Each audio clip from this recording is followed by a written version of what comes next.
We thought we knew how big the universe was. We were wrong.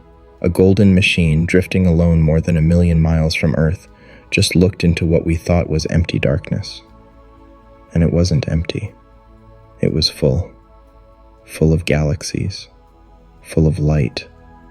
Full of structure so vast and so ancient that the scientists who saw it had to sit down and be quiet for a moment. And the most unsettling part? What Webb found out there is not just bigger than we thought. It is bigger than our models of reality were built to contain.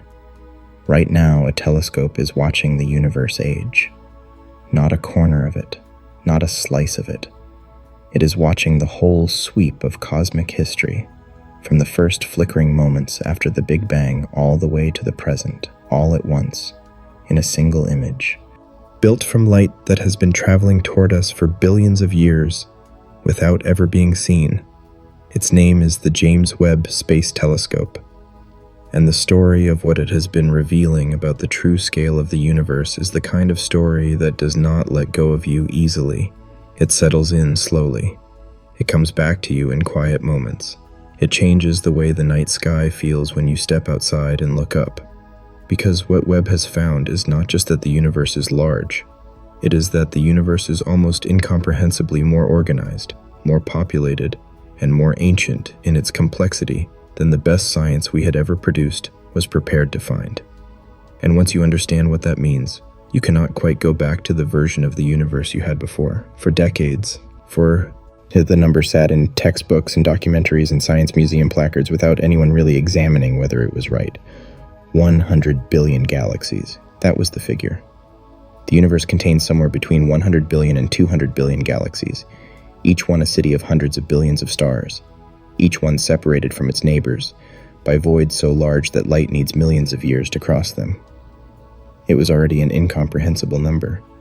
It filled the imagination until the imagination simply stopped trying to hold it and went back to thinking about ordinary things. 100 billion. It might as well be infinity, for all the sense it makes to anyone trying to picture it. The number came from a calculation performed after the Hubble Space Telescope completed its famous deep field observations in the 1990s. Researchers took the count of galaxies visible in a tiny patch of sky, applied that density to the full sphere of the sky, and arrived at the figure. It seemed solid. It had been checked. It lived in the textbooks for 20 years. Then a man named Christopher Consolis, an astronomer at the University of Nottingham, spent years building three-dimensional models of how galaxy populations change as you look further back in time, and he found something that the original calculation had missed entirely. The most distant, faintest galaxies, the small, dim objects that dominated the universe in its first billion years, were simply below the detection threshold of every telescope that existed. They had always been there. They had always been producing light. But that light reached the vicinity of Earth and then stopped short of triggering any detector. It had never been counted because it had never been seen. When Consolis' team published their revised calculation in 2016, the new total was closer to 2 trillion. 2 trillion galaxies. Not 100 billion. Not 200 billion. 2 trillion. 10 to 20 times higher than the previous estimate, which meant that more than 90% of all galaxies in the observable universe had been invisible to human instruments for the entire history of astronomy. Every catalog ever built, every survey ever conducted, every image ever celebrated as a window into the cosmos had been showing us less than 1/10 of what was actually out there. Consolis offered a comparison to help people absorb the number. 2 trillion is roughly the number of seconds in 1,000 average human lifetimes. If you were to count galaxies at the rate of 1 per second, without stopping, without sleeping, without pausing for any reason, you would need 63,000 years to finish. Human civilization, including all of recorded history, from the earliest writing pressed into clay tablets to the moment you are reading these words, spans approximately 10,000 years. You would need to replay the entire history of civilization 6 times over, end to end, just to count what is inside the observable universe. And that count covers only the 10% we can actually detect. The true number is 10 times larger still, Consolis noted at the time. and that the James Webb Space Telescope was the instrument most likely to begin revealing this hidden population. He did not yet know how right he was. Before Webb, the best window humanity had ever opened into the deep universe was a series of images taken by Hubble over 10 consecutive days in December 1995. Astronomers had argued for years about whether the telescope time was worth it. The target was a patch of sky in the constellation Ursa Major that contained no bright stars, no known galaxies, no known objects of any kind. Just darkness. Just a blank rectangle of nothing, chosen specifically because there was nothing in it that might contaminate the image.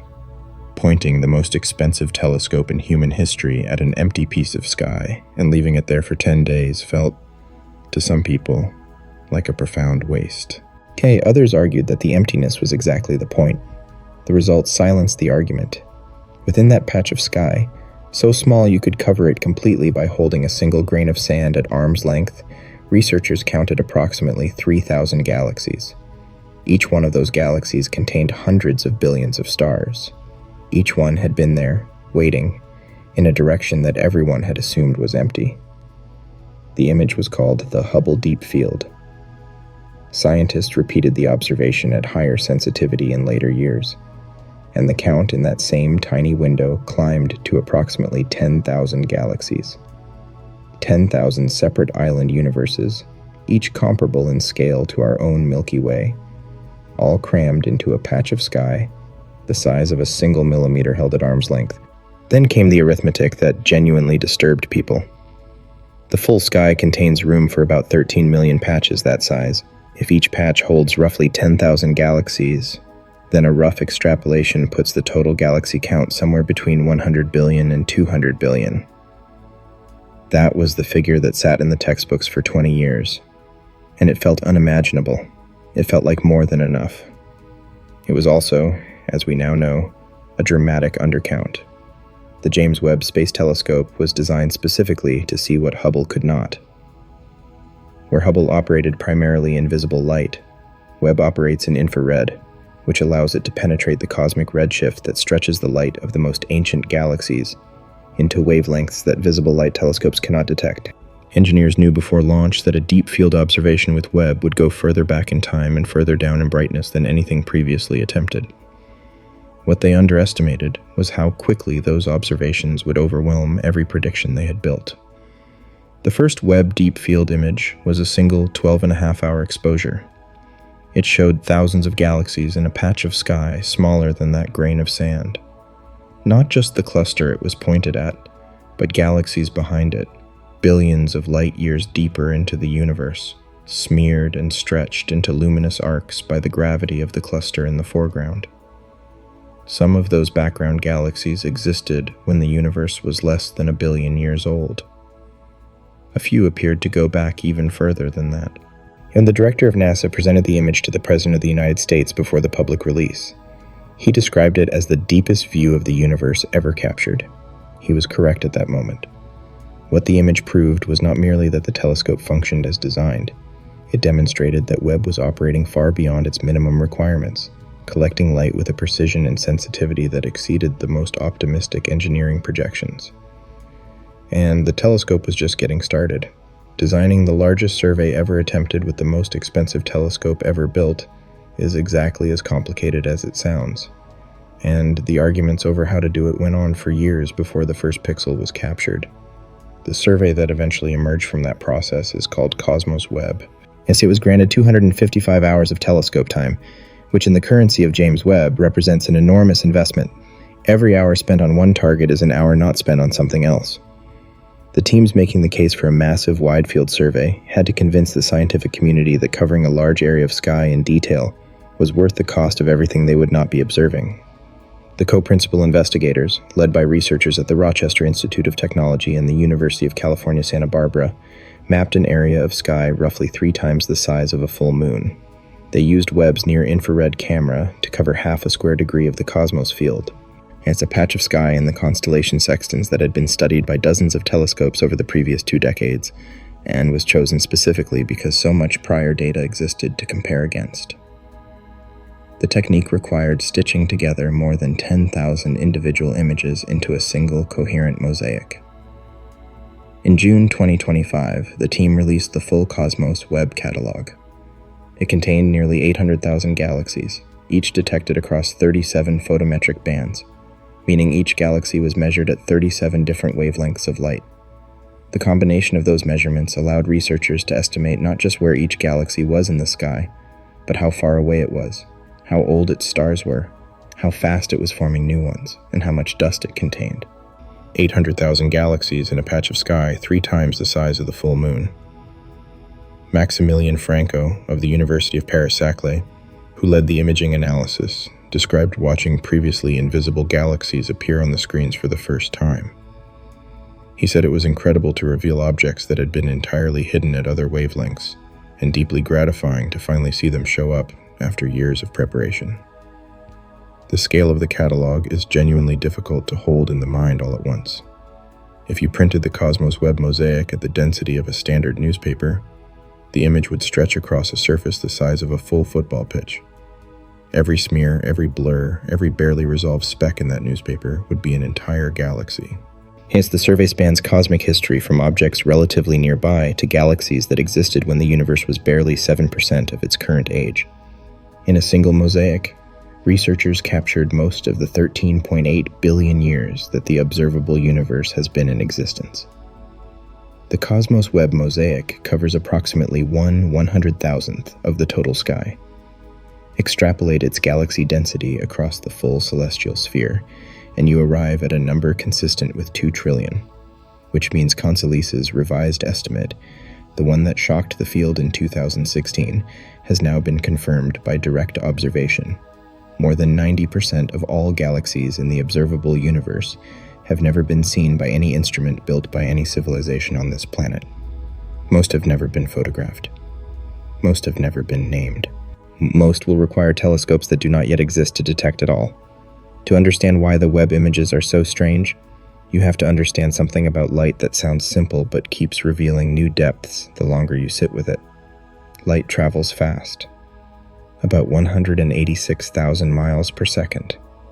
That sounds impossibly fast until you begin measuring it against the scale of the universe. When you look at the moon on a clear night, you see it as it appeared about 1 1/3 seconds earlier. A small delay, nearly invisible, practically irrelevant. When you look at the sun, you see it as it was 8 minutes ago. The sun that rises every morning is already 8 minutes old by the time its light reaches your eyes. The nearest star beyond our own, a red dwarf called Proxima Centauri, sits 4.2 light-years away. The light from it that reaches Earth tonight completed a 4-year crossing of nearly perfect emptiness to get here. During those 4 years, entire political cycles ran their course. Scientific discoveries were made and debated. Children who did not exist when that light departed learned to speak. The star had no knowledge of any of it. It simply kept burning. Go farther still. The Andromeda Galaxy hangs in the northern sky as a faint smear visible to the naked eye on a clear night. The light that falls on your retina from it tonight left its source 2.5 million years ago. At that moment, our ancestors were chipping rocks into tools on the African plains.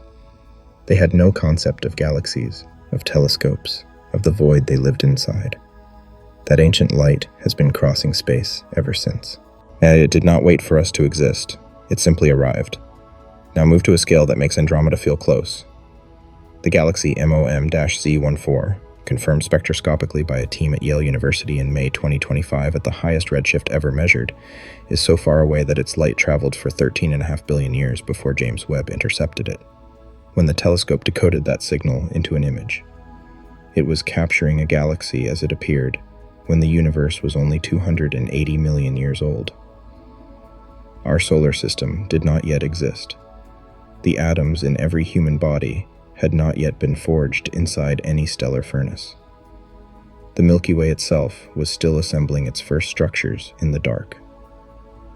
Peter Van Dokkum, the professor at Yale who led the team that confirmed it, reached for a comparison to make the timescales tangible. Sharks, he pointed out, have been swimming in Earth's oceans for longer than the age of this galaxy at the time its light was emitted. The ocean predators that predate every major mass extinction in Earth's history represent a longer stretch of continuous survival than the entire lifespan of MOMZ-14 at the moment Webb photographed it. Van Dockum added something else, something that deserves to be read slowly. Webb, he said, was not supposed to discover any galaxies this early in the universe's history. Not at this point in the mission. The discovery pipeline had been designed around expectations of scarcity at extreme distances. The expectations, one after another, have been shattered. By early 2026, more than 100 galaxies similar to MOM-Z14 had been cataloged from just the first 400 million years after the Big Bang. The number grows with every new pass through Webb's data. Astronomers expected a handful of faint primitive smudges from this era. They are finding something that looks increasingly like a crowd.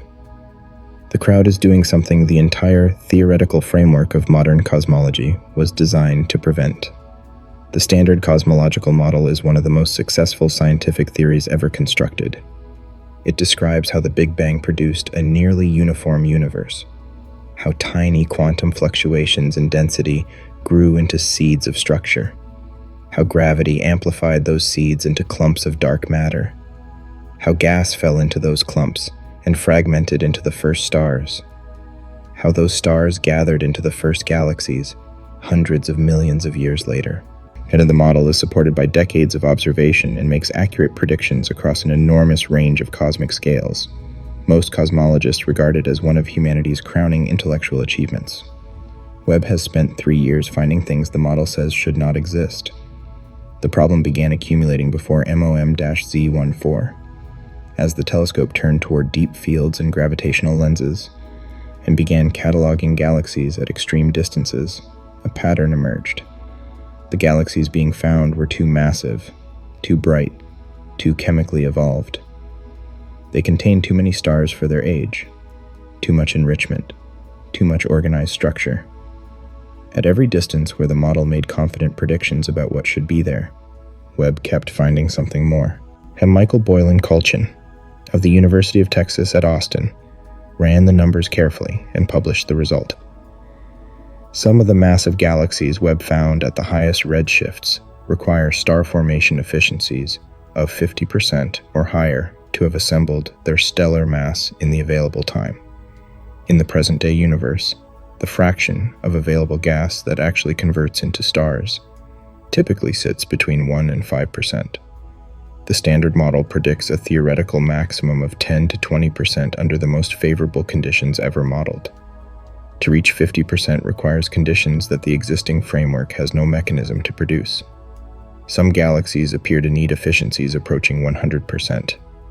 Every available atom of gas converted into stars almost instantaneously on cosmic timescales with no waste, no suppression, no physical process slowing the conversion down. The known laws of star formation should make that impossible. Supernovae alone should disrupt a galaxy's gas supply long before efficiency approaches those levels. Then came the oxygen.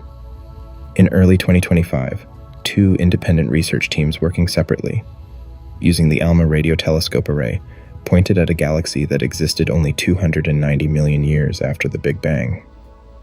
Found something that made both of them stop. Oxygen. 10 times more of it than any model predicted a galaxy could have produced in the short time it had existed. To understand why oxygen is so extraordinary at that distance and depth, you need to understand where oxygen comes from. It is not made in the Big Bang. The Big Bang produced hydrogen and helium almost exclusively. Every atom of oxygen in your body, in Earth's oceans, in the air you breathe, was made inside a star that lived and died before our solar system formed. When a massive star exhausts its fuel and explodes as a supernova, it scatters those freshly forged heavy elements back into surrounding space. The next generation of stars, and eventually planets, forms from that enriched material. That process takes time. Stars must be born. They must burn through their fuel, which takes millions to tens of millions of years, even for the most massive ones. Then they must die and explode and spread their contents. Then the next generation must form. For a galaxy that existed only 290 million years after the Big Bang to show 10 times more oxygen than expected, Multiple, complete cycles of stellar birth and death had already happened inside it.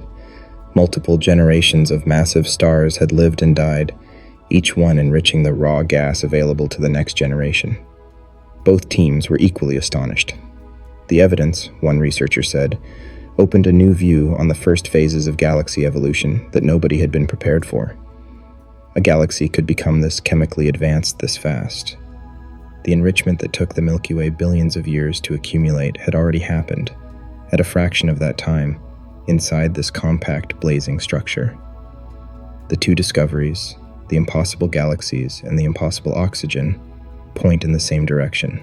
Here's whatever happened in the first few 100 million years after the Big Bang happened with a speed and efficiency that nothing in our models was built to explain. Most cosmologists working in this field do not believe the standard model is broken. They believe it is under stress. They believe our understanding of early star formation physics is incomplete. And they believe, based on years of experience with Webb data, that the true answer will require revisions that nobody has yet fully written down. The galaxies are only the beginning of the scale problem.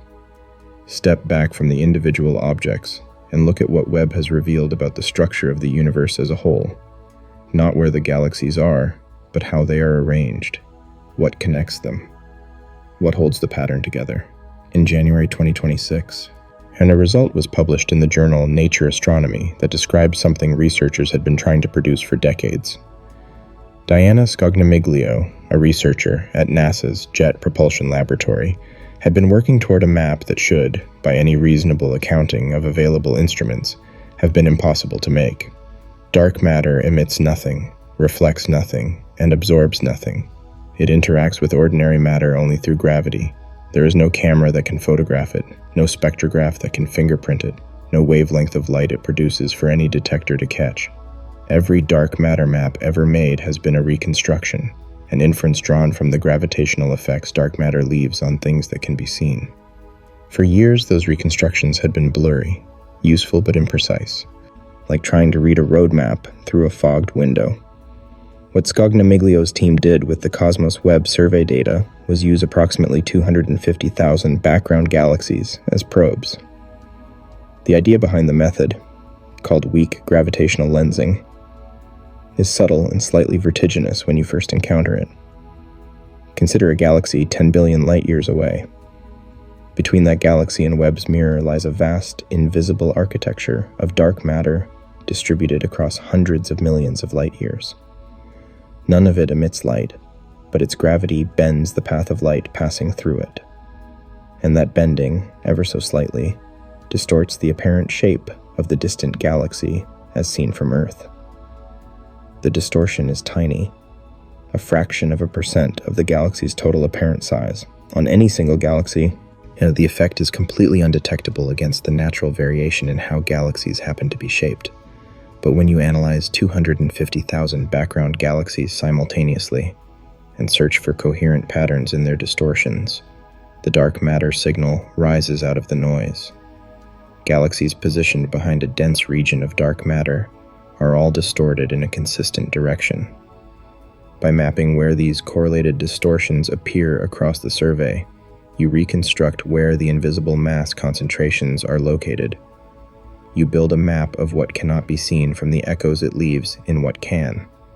The map that emerged was twice as sharp as any previous space-based dark matter map produced at this scale. It traced mass concentrations corresponding to 129 galaxies per square arc minute of sky, nearly double the density achievable by the Hubble Space Telescope. It reached back to when the universe was approximately 3 billion years old, the peak era of cosmic star formation. And it resolved structures that previous maps had merged into featureless blurs. When the first side-by-side comparison slide was shown at a Cosmos Research Collaboration meeting in May 2025, placing the older Hubble-era dark matter map of this region beside the new Webb-era version, the room did something unusual for a scientific conference. People started clapping. Scognamiglio later described it as recognition rather than celebration. Scientists saw something they had not expected to be achievable yet, and they responded the only way that felt appropriate. What the map reveals is a structure that has been theorized for decades, but never seen at this resolution. A network, an architecture, the invisible skeleton on which every visible thing in the universe is arranged. Dense nodes where galaxy clusters sit, their massive dark matter halos dominating the local gravitational landscape. Connecting those nodes, elongated filaments of moderate density stretching tens of millions of light years between them. And between the filaments, enormous voids, regions so deficient in mass that galaxies avoid them almost entirely. Vast empty caverns in the fabric of space. This is the cosmic web. Computer simulations had predicted its existence for 40 years. Galaxy surveys had traced its outlines through the distribution of visible matter, and the January 2026 map is the first time its dark matter backbone has been resolved at this level of detail in a space-based observation. Emily Lifshitz of the Illinois Institute of Technology captured the essential strangeness of this result. Dark matter, she noted, represents 85% of all the mass in the universe. We do not know what it is, and until very recently, we could barely see where it was. Webb has changed that, and what it shows is that the universe is organized rather than random, structured rather than scattered, woven rather than spilled. Nothing in the universe falls where it falls by accident. Every galaxy, every cluster, every thread of stars connecting one dense node to another occupies the position it does because dark matter pulled the surrounding gas there first, quietly and invisibly, over billions of years. The number of stars in the observable universe resists intuition completely. It exceeds by orders of magnitude every quantity that appears in ordinary experience. It exceeds the national debt of any country by a factor that renders the comparison meaningless.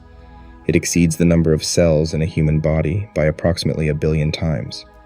The conservative estimate is 10 to the power of 24, written as a word that is 10 septillion, a 1 followed by 24 zeros. Astronomers arrived at this figure by combining the estimated number of galaxies with the estimated average number of stars per galaxy, accounting for the full spectrum of galaxy sizes from massive spirals to small dwarf galaxies that make up the actual cosmic population. The comparison that gives this number shape involves sand. Every beach on Earth, every desert, every volcanic shoreline, every windswept dune, every rocky tide flat. Collectively, these contain an estimated 7.5 times 10 to the 18th power grains of sand. 10 septillion stars exceeds this total by roughly 1 million times. For every single grain of sand on every beach and desert on the entire surface of the planet, there are approximately 1 million stars burning somewhere in the observable universe right now. That number is the backdrop against which the question of life becomes almost vertiginous. Current data from exoplanet surveys suggest that roughly 1 in 5 stars of a type similar to our own hosts an approximately Earth-sized planet, in a zone where liquid water could exist on its surface. Even applying a far more conservative estimate, 1 potentially habitable world for every 5 stars across the entire observable universe produces a total approaching 2 times 10 to the 23rd power candidate worlds. That is 20 trillion planets where the chemistry of life might, in principle, have found purchase. Every smudge in the cosmos web mosaic is a galaxy. The barely resolved blobs near the edge of detection. The faint curved arcs stretched by gravitational lensing. The compact bright dots that resolve into spirals only with longer exposure. Each one contains hundreds of billions of the stars in that count. Each of those stars may have worlds circling it in silence. Each world with its own geology, its own chemistry, and its own unrecorded history extending billions of years. Yet among the most striking things Webb has revealed is not the most distant galaxy or the most massive cluster. It is a structure that sits at a kind of middle distance, 2 billion years after the Big Bang, a period when galaxy formation was intensely active, and the largest structures in the universe were still assembling themselves from smaller components. Researchers found it hiding in data from a survey called the Cosmic Evolution Early Release Science Field, buried inside a catalog of galaxy redshifts that teams were still working through in late 2023. What they were looking for was any pattern in the redshift distribution that might indicate galaxies clustering together at the same distance from Earth. And if you measure the spectroscopic distance to hundreds of galaxies in the same patch of sky and find that many of them fall at almost exactly the same redshift, you are likely looking at a real structure rather than a random assembly. Galaxies at the same redshift are at the same distance. Galaxies at the same distance that appear close to each other in the sky are, in 3 dimensions, genuinely close to each other in space. What the team found was 20 galaxies with confirmed spectroscopic redshifts, all clustered between redshift 3.434 and redshift 3.45. Additional analysis identified approximately 200 candidate members surrounding that core, spread across a region of sky that, when translated into physical distances at that redshift, it produced a structure roughly 13 million light-years long and only about 650,000 light-years wide. The shape earned it the name. The confirmed galaxies and their surrounding cloud of candidates trace a long, narrow filament, like a vine extending across the early universe, with the 2 most massive galaxies sitting near its center. Those 2 central galaxies are each about 800 billion times the mass of our Sun. That is an enormous, stellar mass for objects that existed only 2 billion years after the Big Bang. But the mass is not what surprised the team most. What surprised them was that both galaxies had already stopped forming stars, in an environment teeming with activity, in a large-scale structure actively accumulating mass surrounded by hundreds of star-forming galaxies. Yes, the 2 biggest members of the vine had already gone quiet. Their stellar populations were old. Their star formation rates were effectively 0. Their shapes were dominated by central bulges rather than extended disks. They looked, in other words, like the old red elliptical galaxies common in massive clusters in the nearby universe today. The nearby universe is 13.8 billion years old. These galaxies had reached that state in just 2 billion years. The simulations that cosmologists run to predict large-scale structure suggest that the cosmic vine will continue to evolve, pulling in more material from its surrounding environment, eventually collapsing into a virialized galaxy cluster with a total mass exceeding 100 trillion times the mass of our Sun, and comparable in scale to the great clusters visible nearby in the modern universe. That collapse has not yet happened in any telescope we have. What we are seeing in the James Webb Space Telescope data is the process midway through formation, already producing surprises no model anticipated. In January 2026, a paper appeared in the journal Nature that described something astronomers had thought they would not find for many more years. The team was led by researchers at the Center for Astrophysics at Harvard and the Smithsonian. The object they were reporting on was a protocluster, a galaxy cluster in the process of forming, located 12.7 billion light-years from Earth. At that distance, the light arriving in Webb's detectors left its source when the universe was just barely over 1 billion years old. And the structure has been designated JD1, and it may be the most distant confirmed galaxy cluster core ever detected. It contains at least 66 potential galaxy members, visible in James Webb Space Telescope imaging. Its total mass, including the dark matter halo in which those galaxies are embedded, is estimated at approximately 20 trillion times the mass of our Sun. That is not the mass of one large galaxy.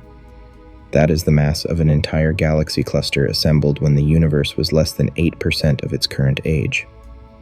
What made JD1 the subject of urgent scientific discussion was not just the mass. It was what the Chandra X-ray Observatory detected when it was pointed at the same location. Galaxy clusters, when they reach sufficient mass, contain enormous quantities of gas that has fallen toward the cluster's center and been shock-heated to temperatures of millions of degrees. This hot, glowing gas fills the space between galaxies in a mature cluster and produces a characteristic X-ray signature that allows astronomers to confirm that a cluster's mass is genuinely concentrated and gravitationally bound, rather than a chance alignment of unrelated objects at different distances. Chandra detected that signature at the location of JD1, a cloud of gas heated to millions of degrees sitting inside the structure, confirming that the cluster is real, that its mass is genuinely concentrated, and that the physical processes of cluster assembly are already well underway. The problem is that standard models of cosmological structure formation predict galaxy clusters of this mass should not begin appearing until the universe is significantly older. The timeline for assembling 20 trillion solar masses into a bound, gravitationally virialized structure requires conditions that, according to those models, did not yet exist at the epoch of this cluster's observation. The lead researcher described the finding as evidence that the universe was in a significant hurry to grow up. His collaborator offered a different image. He compared the observation to watching an assembly line build a car, rather than trying to figure out how a car works by examining only the finished product. The cluster was being assembled in front of the telescope in real time, across 12.7 billion years of delay. What JD1 revealed was that the scale of structure in the early universe was not just surprising at the level of individual galaxies. It was surprising at the level of the largest gravitationally bound objects that exist. There is one object in the Webb dataset that deserves its own moment, not because it is the most massive thing Webb has found, or the most distant galaxy, or the most chemically surprising, but because of what it represents. The frontier pushed to a place where the word frontier almost loses meaning. It is a star, a single star, or what appears to be one, located in a galaxy called the Sunrise Arc at a redshift of approximately 6.2. The light from it left its source when the universe was less than 1 billion years old, at a point when the first generations of massive stars were living and dying at extraordinary rates, seeding the cosmos with the heavy elements that would eventually make planets like Earth possible. It should be invisible. Individual stars at that distance produce so little light that even the James Webb Space Telescope, the most sensitive instrument humanity has ever built, cannot normally detect them. The idea of detecting a single star billions of light years away in the era before the universe had finished becoming transparent seemed physically impossible for most of the 20th century. What made it visible was a coincidence of geometry so precise that scientists initially struggled to accept it. The Sunrise Arc is located behind a galaxy cluster called WHL-0137, which sits about 5.5 billion light-years from Earth. Here, that cluster bends and amplifies light from the galaxy behind it, the same way Pandora's cluster amplifies its background objects. But at the moment, astronomers first observed this star with the Hubble Space Telescope in 2022. Something extraordinary was happening. The star happened to be aligned almost exactly on the gravitational caustic of that cluster, the line of maximum magnification where the lensing effect is strongest. At that alignment, the amplification of the star's light reached levels that made the observation possible.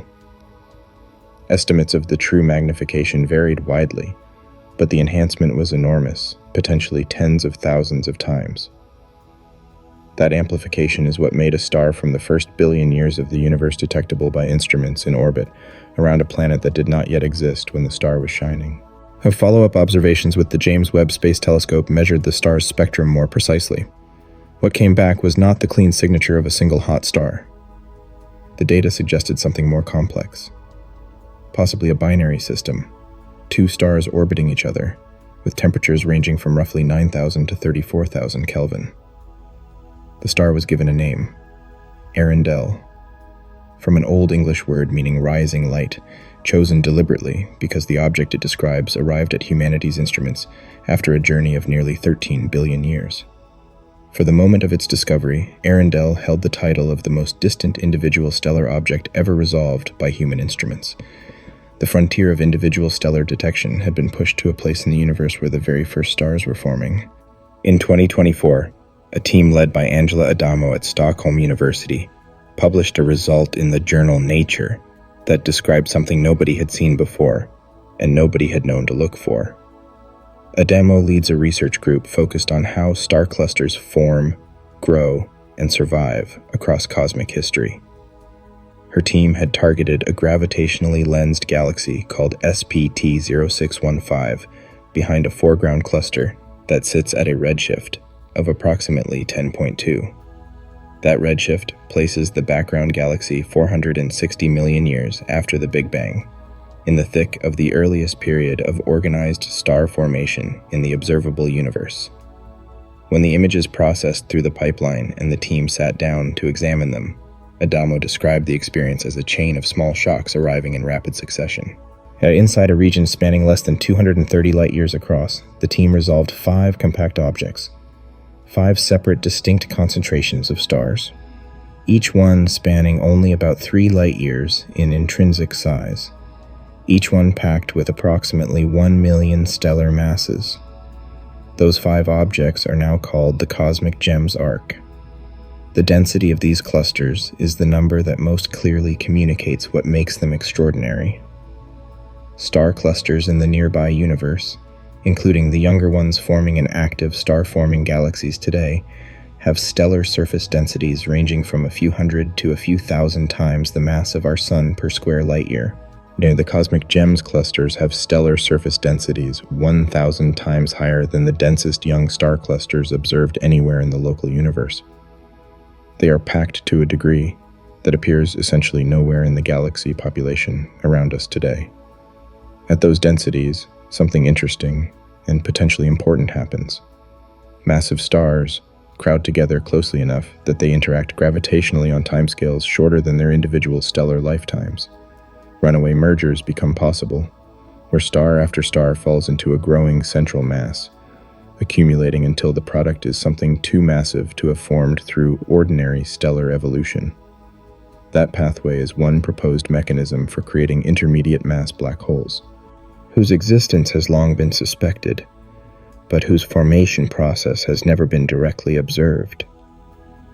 The cosmic gems clusters are younger than 50 million years, measured from their stellar populations. Their metallicity is less than 1% of the metallicity of our own galaxy, consistent with objects forming in the earliest stages of chemical enrichment in the universe. Their masses and densities match what theorists have long predicted the ancestral globular clusters should look like before billions of years of dynamical evolution thinned and softened them into the ancient systems orbiting the Milky Way today. Larry Bradley of the Space Telescope Science Institute, who contributed to the analysis, noted that no other telescope could have made this discovery. That statement is accurate.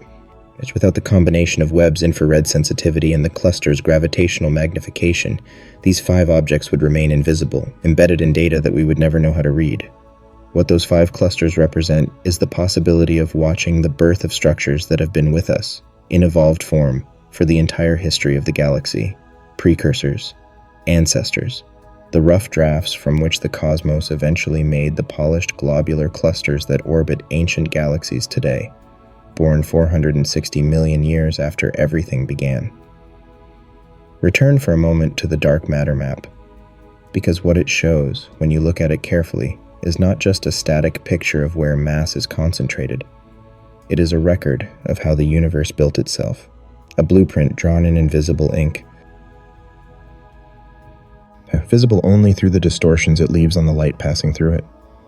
The map traces the cosmic web to when the universe was approximately 3 billion years old. It shows that the web was already established then, already channeling galaxies into clusters and filaments, already carving voids into the expanding fabric of space. The structures visible in the present-day universe are the mature descendants of what Webb photographs at extreme distance. The cosmic vine, a galaxy filament captured at 2 billion years after the Big Bang, is already on its way to becoming a cluster as massive as any we know today. The protocluster JD1, caught in the act of formation at 1 billion years after the Big Bang, is a future city of galaxies observed across 12.5 billion years of its own history. We are inside this web. As our galaxy, the Milky Way, and our entire local group of galaxies, occupies a node on a filament that connects to larger structures stretching across hundreds of millions of light years. The universe is not a collection of isolated objects. It is a single continuous structure, 13.8 billion years in the making, and Webb has given us the first clear photograph of its bones. Nothing in the universe falls where it falls by accident. Every galaxy cluster, every filament, every void, every node in the cosmic network was seeded by quantum fluctuations in the first fractions of a second after the Big Bang. Tiny variations in density, smaller than anything macroscopic, that gravity then spent the next 13 billion years amplifying into the structures we observe. The cosmic web is not a metaphor. Well, it is the literal architecture of reality, at the largest scales where structure exists.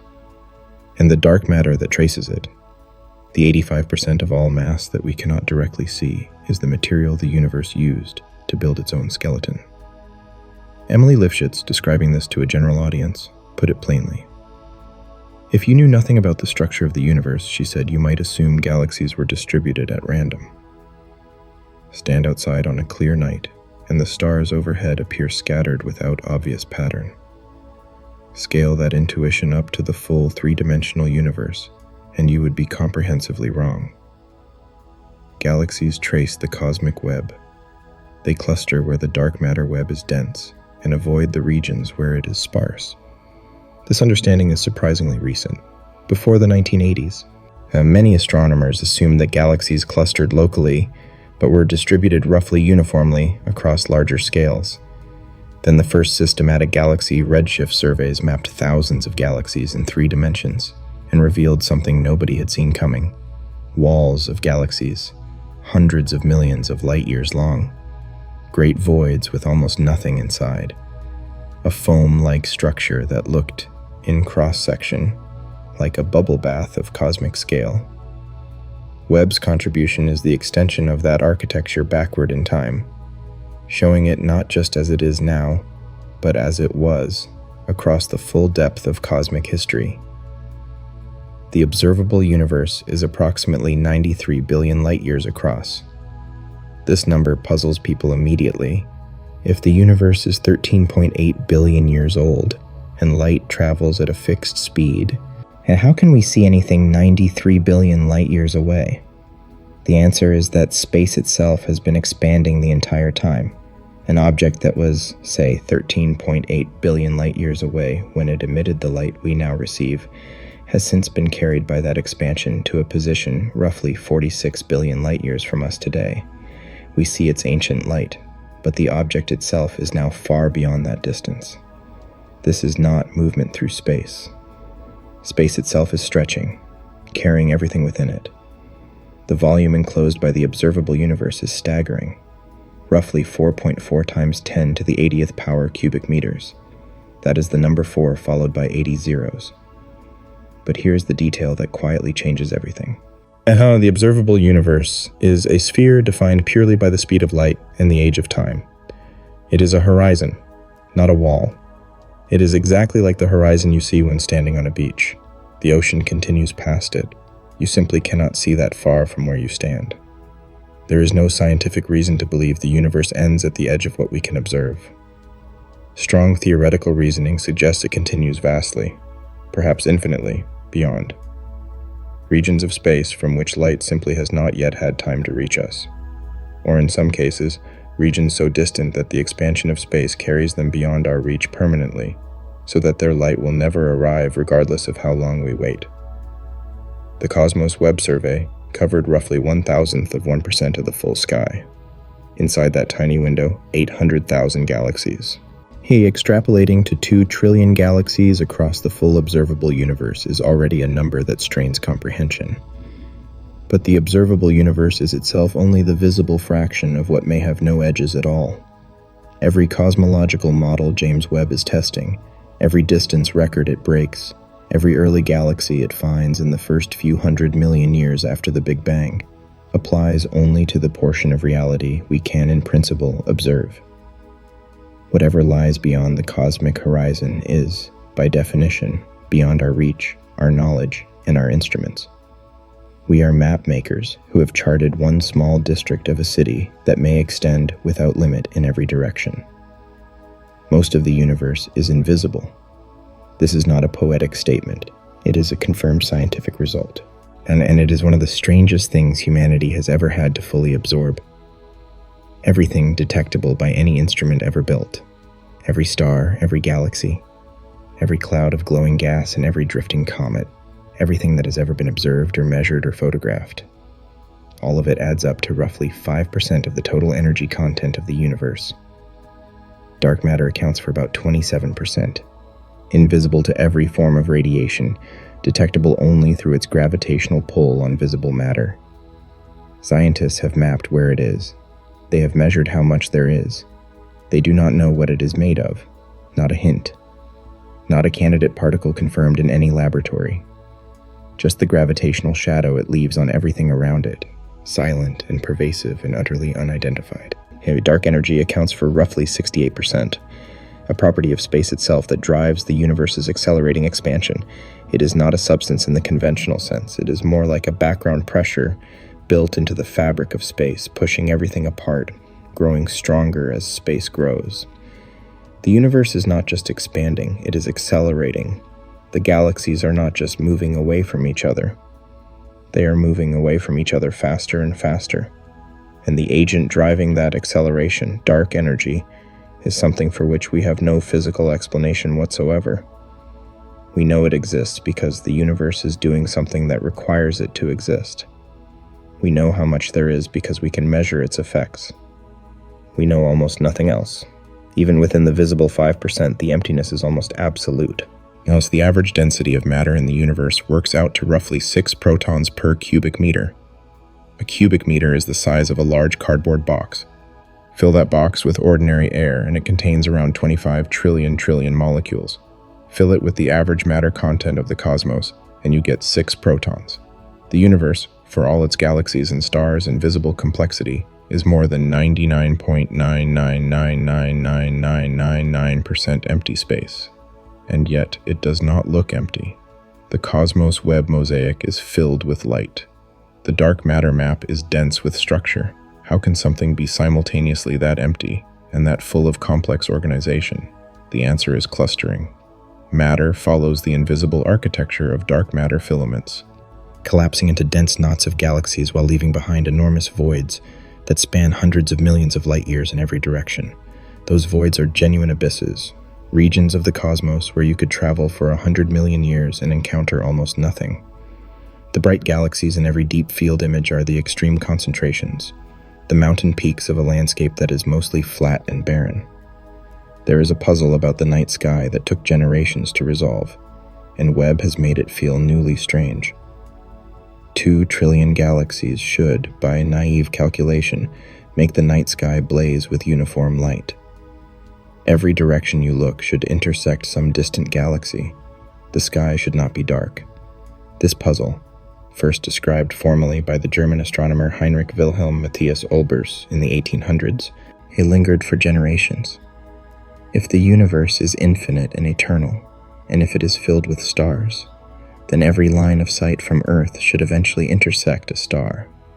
The sky should be as bright as the surface of the sun in every direction. It is not. And the question of why occupied some of the sharpest minds in astronomy for over a century. The resolution is the expansion of space itself. As the universe expands, light from distant galaxies gets stretched to wavelengths too long for human eyes, shifted into infrared and microwave ranges invisible without instruments designed for them. The galaxies are there. Their light is there.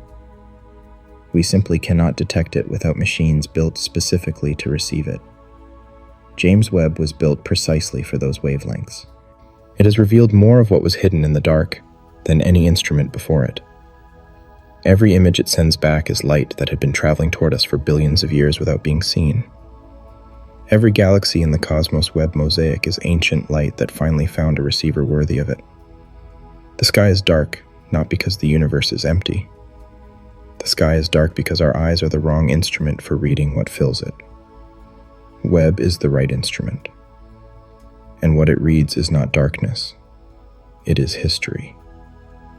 There is a final dimension to the scale problem that Webb has made newly urgent, and it points not backward into the past, but forward into the future. The universe is not just expanding, it is accelerating.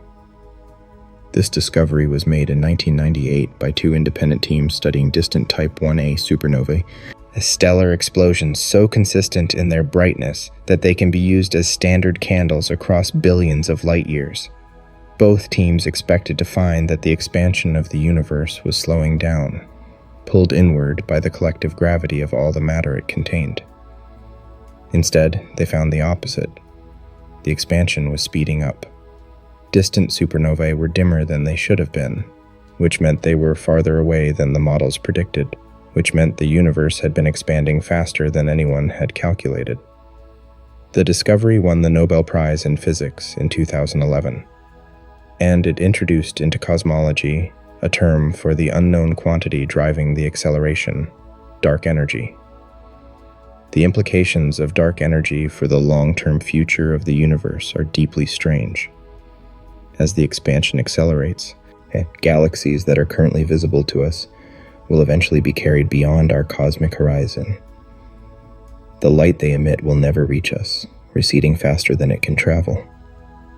Over billions of years, the observable universe will not grow. It will shrink. Galaxies will vanish over the edge one by one as the expansion carries them away.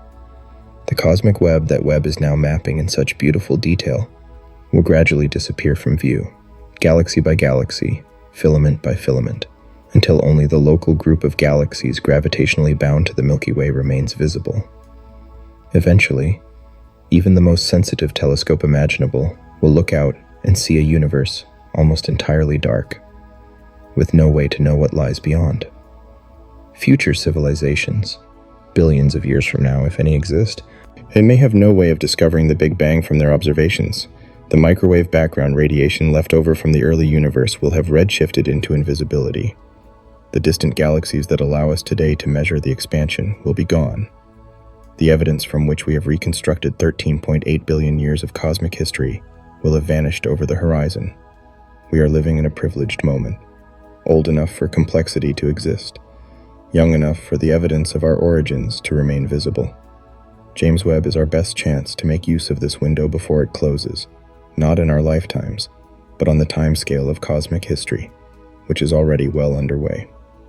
Consider the biography of a single photon. The photon that eventually reached James Webb and became an image of the galaxy Z14 originated in a compact galaxy roughly 500 light-years across, blazing with star formation in the infant universe. It escaped its home galaxy into intergalactic space and began billions of years of crossing void so vast and so empty that the odds of encountering any particle along the way were vanishingly small. While it flew, civilizations of stars rose and died inside the Milky Way. While it flew, the great extinction events of Earth reshaped life on this planet.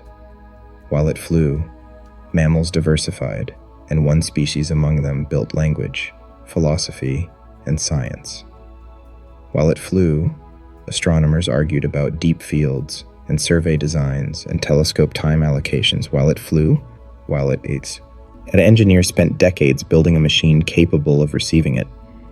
Then, one moment in deep space, a telescope intercepted it. James Webb's mirror, hexagonal and golden, held at 270 degrees below 0 Fahrenheit, gathered that photon together with trillions of others from the same distant source. The telescope's detectors registered the arrival. Software converted the signal into data.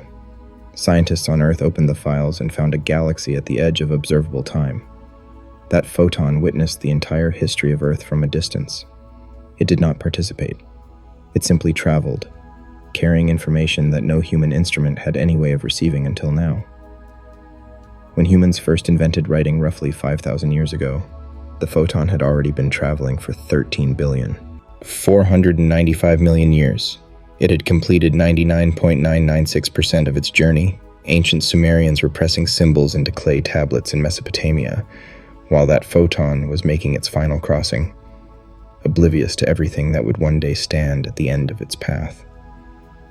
Our solar system coalesced from a spinning cloud of gas and dust roughly 4.6 billion years ago.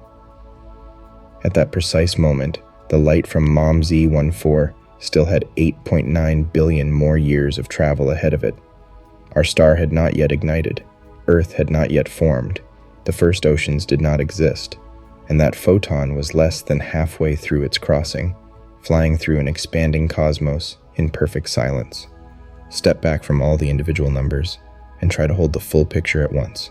As the Cosmos Webb survey covered roughly 1/100,000th of the total sky. Inside that tiny window, 800,000 galaxies. The full observable universe contains roughly 2 trillion galaxies, each one containing hundreds of billions of stars, each star potentially hosting planets. Each planet a world of its own, with its own geology and chemistry and history. The observable universe spans 93 billion light-years. It contains roughly 10 septillion stars. That number exceeds the total grain count of every beach and desert on Earth by 1 million times. The universe is 95% invisible to ordinary instruments, composed of dark matter and dark energy whose natures we do not understand. The visible 5% is 99.9999999% empty space, heck, with matter concentrated into an intricate cosmic web traced by dark matter filaments spanning hundreds of millions of light-years. And the observable universe itself is a horizon, not a boundary, a sphere beyond which reality continues, perhaps infinitely, in ways we will never be able to observe. Webb has been examining one corner of one level of this structure for 3 years.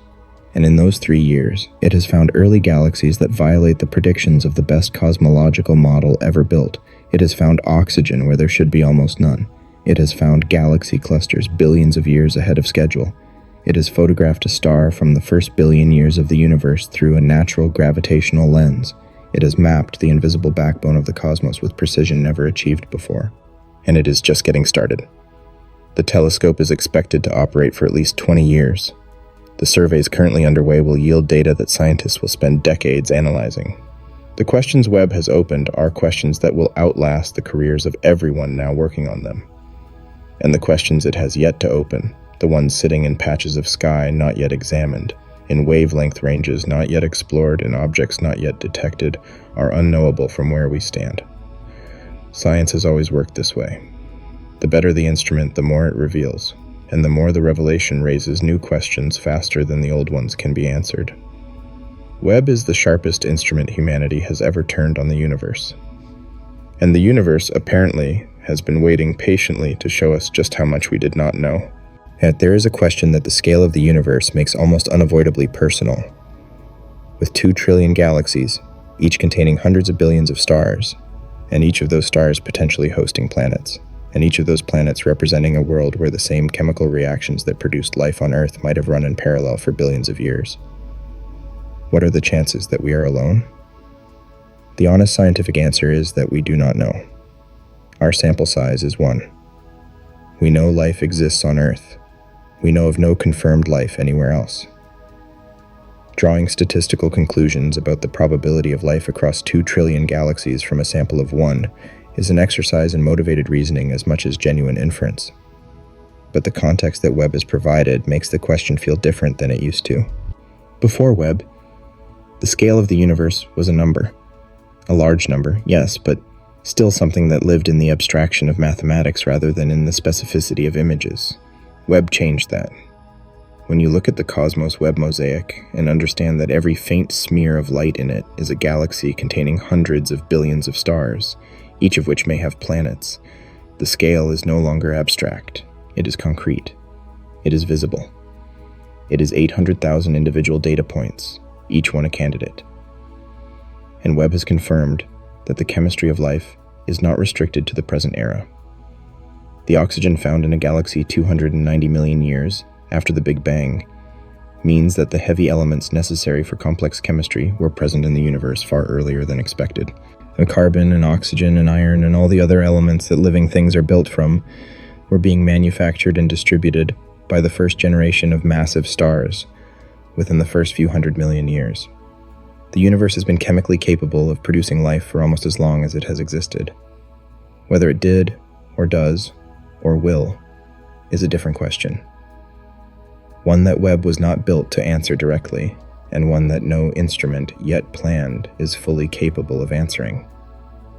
But the context Webb provides makes the silence of the universe, the fact that in all this vastness we have detected no signal, no engineered structure, no sign of anything that was not put there by physics alone, feel more pointed than it once did, more strange, more worth asking about. Carl Sagan wrote in the 1970s that if it is just us in the universe, it seems like an awful waste of space.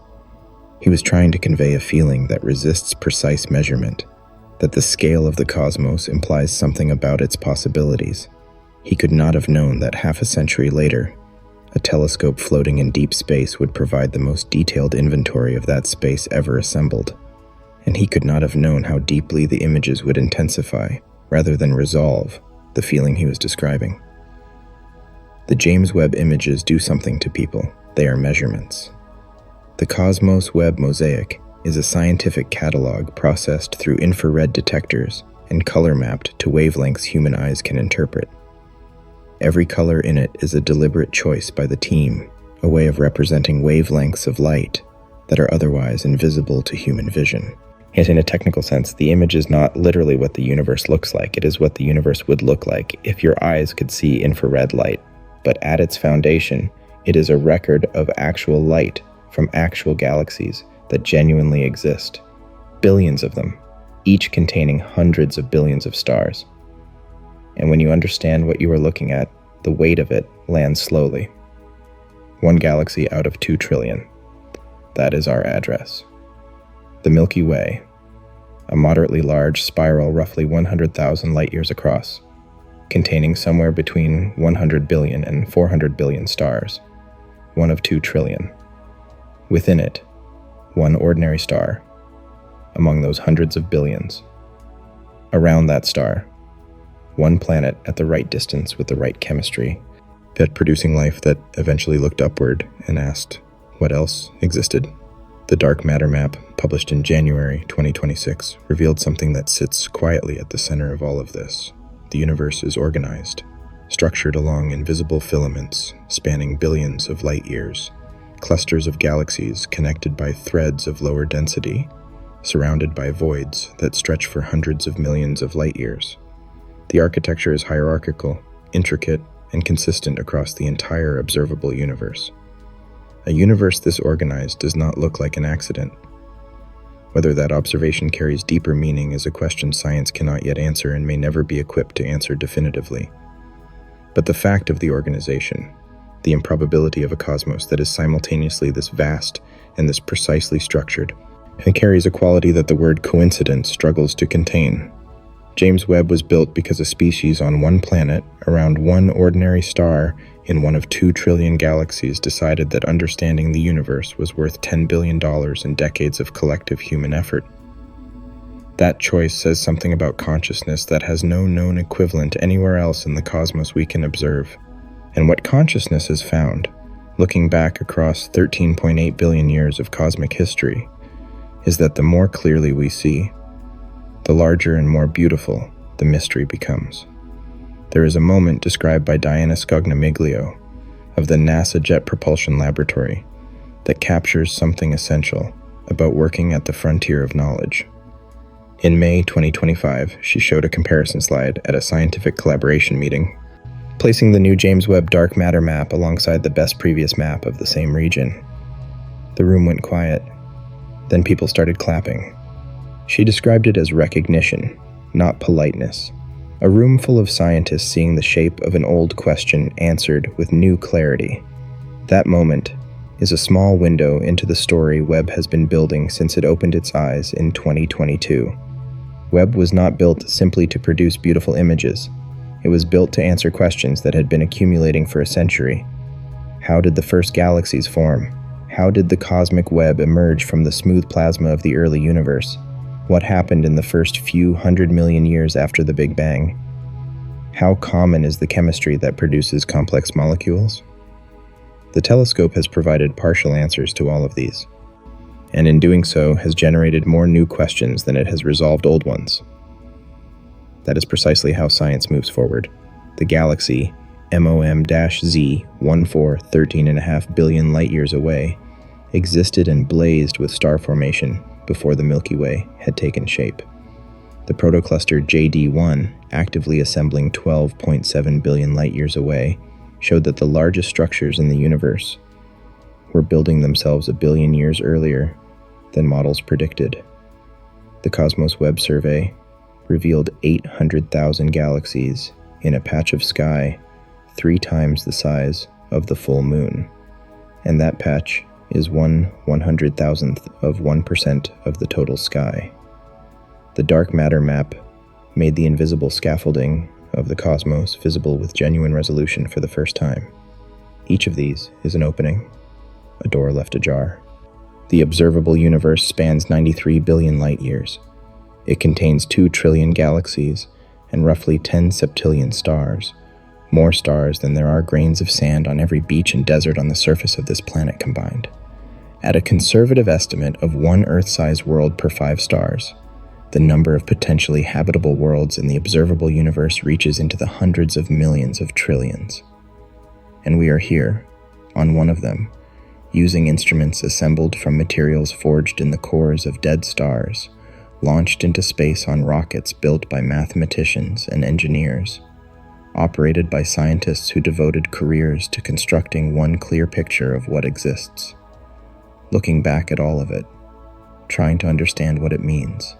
James Webb gathers light that has been traveling since before Earth existed and turns it into knowledge. It watches galaxy clusters being born. It finds oxygen in galaxies that formed when the universe was barely 2% of its current age.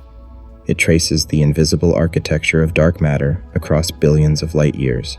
It photographs individual stars from the first billion years of cosmic history through natural gravitational lenses. It catalogs 800,000 galaxies in a patch of sky 3 times the full moon and shows us, for the first time, what the universe actually looked like when it was young. Every image it sends back is a fact about a universe that had no obligation to be comprehensible. And yet, here it is, partial, imperfect, provisional, and genuinely comprehensible. It's the same laws that govern the formation of MOM-Z14 govern the computer reading its data, and the mind interpreting that data, and the planet turning quietly beneath it all. That connection between a galaxy 13.5 billion light-years away and a species young enough to still be surprised by what it finds is the most astonishing thing the telescope has ever captured. We are not outside the universe looking in at something foreign. We are the universe looking back at itself. And the scale of what it sees, the 2 trillion galaxies, the 10 septillion stars, the cosmic web spanning billions of light-years, the dark matter backbone traced at last in enough detail to read, the impossible early galaxies and the unexpected ancient oxygen in the star from the first billion years. All of it together is not an answer to the question of what the universe is. It is the universe insisting that the question is worth asking, over and over again, in every direction, for as far as any instrument has ever managed to look. We thought we understood how big it was. We had numbers, we had catalogs, we had images of 10,000 galaxies in a patch of sky smaller than a grain of sand, and we thought that was enough to understand the shape of things. Webb looked deeper, and what it found was not just more galaxies, not just earlier galaxies, not just more massive or more chemically evolved or more surprising galaxies. What it found was a universe that had been building itself faster and more efficiently and with more organizational complexity than the best models we had ever constructed were designed to handle. Yet the scale is not just large. The scale is organized. The scale is structured. The scale is woven into a cosmic web that was already in place when the universe was less than 1 billion years old, traced in dark matter that we cannot see but can now map, spanning distances that light takes hundreds of millions of years to cross. And the universe is still going, still expanding, still accelerating, still carrying galaxies over the horizon one by one, into a darkness that will eventually hide everything, including the evidence that any of this ever existed. We are here in the middle of it, on one planet, around one star, in one galaxy, among 2 trillion, looking up with the best eyes we have ever built. And what those eyes are showing us is that the universe is more beautiful, more strange, more organized, more ancient in its complexity, and more incomprehensibly vast than anything we were prepared to find. Webb is still looking, and the universe is not finished surprising us. We thought we knew the scale of everything. Webb showed us we had barely seen the beginning. And somewhere out there, 13 billion light years away, a galaxy that existed before our sun was born is still sending its light toward us, still arriving, still telling us things we do not yet know how to hear. If looking at the universe this way changed something in how it feels to you tonight, subscribe, because the deeper Webb looks, the stranger and more beautiful the universe becomes, and we are only at the beginning of what it is going to show us. Think about what it means to receive a message. Someone sends it. Time passes. It arrives. Between the sending and the arriving, as everything changes, the sender may no longer exist in the same form. The world they sent it from may have transformed beyond recognition. But the message itself, unchanged, carries the fingerprint of the moment it was sent, a frozen record of what was delivered into what is. Every photon James Webb has ever collected is a message of this kind. And the history it carries is not the history of kingdoms or languages or civilizations. It is the history of galaxies, of stellar populations being born and dying, of hydrogen and helium collapsing under gravity into the first structures, of carbon and oxygen and iron being forged and scattered across space, of the cosmic web assembling itself, filament by filament, over billions of years, into the architecture that gives the universe its shape. Webb is a reader of ancient messages, yet the most precise and sensitive reader of ancient messages that humanity has ever constructed. And the messages it has been receiving tell a story that begins more than 13 billion years before the day you are reading these words, in a universe so different from the one you inhabit that almost nothing familiar about your world yet existed, and ends with a machine made of human ingenuity and human curiosity, catching that ancient light and turning it into something that can be understood. This is worth holding for a moment, because it is easy to let it slide past as a beautiful metaphor without fully registering what it means literally. When the James Webb Space Telescope looks at MOM-Z14, the galaxy that existed 280 million years after the Big Bang, it is not simulating what the early universe looked like. And it is not inferring or extrapolating or reconstructing. It is receiving actual light that actually left an actual galaxy when the universe was actually 280 million years old. The photons that form that image departed their source before the solar system existed, before Earth existed, before any of the elements in your body had been manufactured. They crossed an expanding universe for 13.5 billion years, and then they landed on a mirror made of beryllium coated with gold, drifting in the cold vacuum beyond the orbit of the moon, built by a species that would not exist for almost the entirety of that photon's journey. There is no metaphor for this that fully works. It is too large for metaphor. It simply is what it is. And what it is happens to be one of the most extraordinary things about the universe in which we find ourselves. Before Webb, the scale of the universe was an abstraction. 100 billion galaxies. The textbook number, repeated in documentaries and science museum placards and online articles until it had been worn smooth by repetition, until it carried approximately as much emotional weight as the number of seconds in a year. Large. Certainly large. But not real in the way that things you can see with your eyes are real. Webb changed that. The Cosmos Webb mosaic is not an abstraction. It is an image. A specific image, covering a specific patch of sky, built from specific measurements of specific objects. And when you know what you are looking at, when you understand that every faint smear of light in it is a galaxy, that every galaxy contains hundreds of billions of stars, that the mosaic is 1/100,000th of the total sky and extrapolates to 2 trillion such galaxies, the number stops being abstract and starts being visible. It becomes something you can look at and feel the weight of in real time, which is a different experience from understanding it mathematically.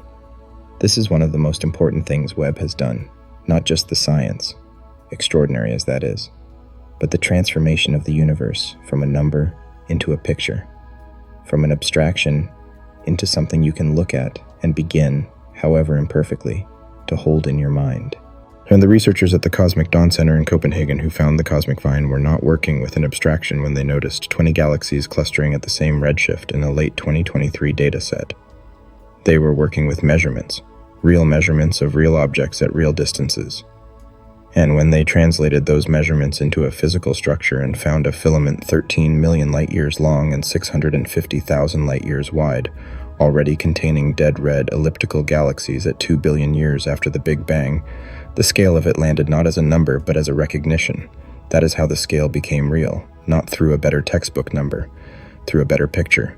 Science works by building models. A model is not a description of reality. It is a tool for predicting what reality will do. You build the model based on everything you currently know. Then you test it by making observations. And when the observations disagree with the predictions, you revise the model. Ideally, you revise it in a way that still explains everything the previous model explained, while also explaining the new things it could not. The standard cosmological model is a masterpiece of this process. It was built over decades by thousands of scientists working on everything from the cosmic microwave background to galaxy clustering to the abundance of light elements produced in the Big Bang. It makes accurate predictions across an enormous range of scales and epochs. It predicted the large-scale structure of the universe, the cosmic web that Webb is now photographing with such clarity before the technology existed to observe it directly. It predicted the abundance of deuterium and helium produced in the Big Bang to remarkable precision. It predicted the pattern of temperature fluctuations in the microwave background with extraordinary accuracy. It is one of humanity's best scientific achievements. It is also, as of early 2026, under more observational pressure than it has faced since it was first assembled. The problem is not that it makes wrong predictions in general. The problem is that in the specific regime of the very early universe, the first few 100 million years after the Big Bang, it is making predictions that Webb is not confirming. The galaxies Webb finds at those distances are too massive, too bright, too chemically evolved. But they should not exist in the numbers and at the masses where Webb is finding them. The oxygen in that ancient galaxy, 290 million years after the Big Bang, should not be there in the quantity measured. The galaxy cluster JD1 at 12.7 billion light-years should not have had enough time to assemble its 20 trillion solar masses into a gravitationally bound structure. One published review from early 2026 summarized the expert consensus plainly. It is too early to claim the standard model is broken. The observations are extraordinary, the discrepancies are genuine, the work is continuing. Drawing final conclusions now would be premature. Science under pressure can look like crisis and later reveal itself as growth. But the pressure is real, and the proposed explanations. Feedback-free star formation in the early universe when metal-free gas could collapse more efficiently, primordial stars far more massive than anything forming today, the absence of dust allowing early galaxies to appear brighter than they truly were, active black holes adding their own luminosity to the total, none of them fully account for all of what Webb is finding.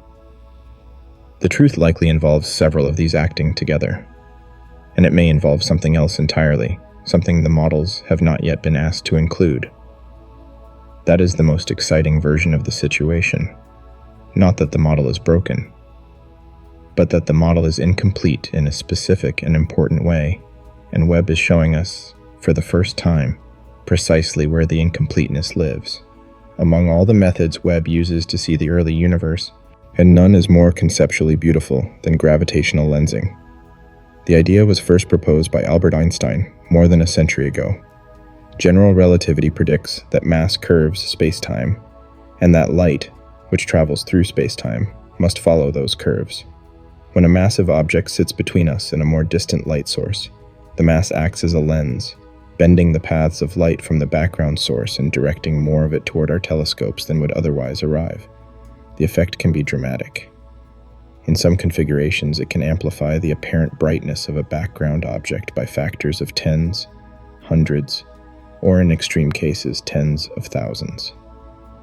Abel 2744, known among astronomers as Pandora's cluster, is one of the most powerful natural gravitational lenses in the observable universe. It earned its nickname because every time scientists look at it carefully, they find something unexpected inside. It is a merging system, several massive galaxy clusters that collided and are still in the process of entangling, their gas clouds slamming together at millions of miles per hour while their galaxies and dark matter halos interpenetrate in a gravitational collision that has been ongoing for billions of years. The result is an object of almost unparalleled mass concentrated in a relatively small region of sky. That mass makes it one of the most powerful natural lenses ever identified. A survey targeting Pandora's cluster achieved observation depths of approximately 32 magnitudes in the lensed region, meaning the faintest objects detected were emitting so little light that without the cluster's amplification, no telescope built by humanity could have seen them. In practical terms, the cluster was acting as an additional telescope hundreds of meters in diameter, stacked on top of Webb's own 6.5-meter primary mirror. Spectroscopic follow-up was obtained for nearly 700 objects within the survey area. Those objects ranged from galaxies at relatively nearby distances all the way to objects at redshift 13, which places them in the universe's first few hundred million years. What emerged from that spectroscopic campaign was a picture of galaxy evolution, spanning nearly the full history of the observable universe, all captured through a single extraordinary lens. Some of the most distant objects were completely undetected in prior surveys, including observations made by the Hubble Space Telescope over multiple decades.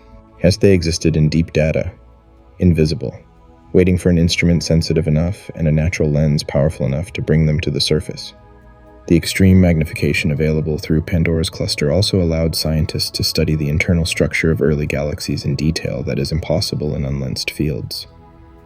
They could measure star formation rates in individual regions of a galaxy that existed when the universe was less than 5% of its current age.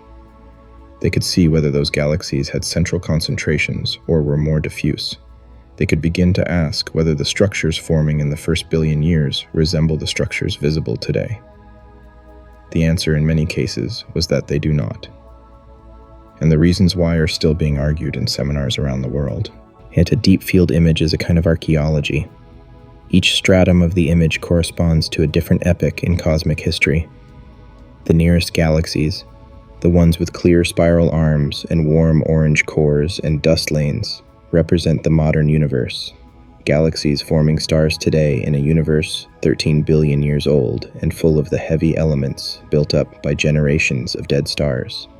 Further back, the galaxies grow smaller and bluer, more compact, more irregular, the signatures of youth in the cosmos. Older still, they become mere smudges, barely resolved, existing in a universe so different from the one we inhabit that the word universe almost seems insufficient to cover both epochs. And in the deepest layers, the ones that required Webb's infrared sensitivity to reveal it all, are the galaxies of the first few 100 million years. Tiny, luminous beyond what their size should allow, chemically primitive by modern standards, yet already chemically complex by the standards of what should have existed at that epoch, already organized into the seeds of the large-scale structure that would eventually become the cosmic web visible in the dark matter map. The Cosmos Web Survey contains galaxies spanning cosmic history from redshift 0.1, objects relatively close on a cosmic scale, all the way to redshift 12, which corresponds to galaxies that existed when the universe was roughly 3% of its current age. That range means the catalog spans essentially the entire history of visible structure in the universe. From relatively mature galaxies, forming stars today, to the first recognizable predecessors of modern galaxy clusters, in a single mosaic. Has stitched from more than 10,000 individual images, researchers captured most of the 13.8 billion years that the observable universe has been in existence. And the scientists who built the catalog already knew that the most surprising things inside it had not yet been found. That is what the data does when you look at it carefully. It reveals layers below the layers you found first. Surprises within surprises. Questions beneath the answers to the last questions. The James Webb Space Telescope is the result of approximately $10 billion and approximately 30 years of sustained scientific and engineering effort. It was conceived in the 1990s as the successor to Hubble, a next-generation instrument that would go where Hubble could not. And it spent decades in design and construction and testing and rescheduling and budget overruns and technical crises that threatened to end the program before it ever launched. At several points in its history, the telescope came close to cancellation. Political will ran short. Money ran short. Confidence ran short. The engineers and scientists who kept pushing for it did so against substantial resistance, sustained by the belief that what it would reveal was worth the cost. They were correct. Beyond anything they could have specifically predicted, they were correct. The telescope launched on Christmas Day 2021. It unfolded over the following weeks in a sequence of 300 individual mechanisms, each one requiring success for the mission to proceed. All 300 succeeded. By the summer of 2022, Webb was ready, and what it has been doing since then is precisely what its builders hoped it would do, and considerably more than they dared to expect. It is worth pausing on what kind of achievement this represents. Not just the science, not just the technology, but the collective human decision, sustained over 3 decades and through enormous adversity, to build a machine for the sole purpose of understanding where we came from and what the universe around us actually is. There was no commercial application for the Cosmos Web Survey. There is no practical use case for knowing that MOM-Z14 existed 280 million years after the Big Bang. There is no industrial benefit to mapping the dark matter backbone of the cosmic web at the resolution Webb has achieved. These things were done because the species that built Webb decided that knowing was worth doing, that curiosity, directed at the largest possible questions, was a legitimate reason to invest the resources and effort and time of thousands of people across 3 decades. That decision, more than any individual discovery Webb has made, is perhaps the most interesting thing about it.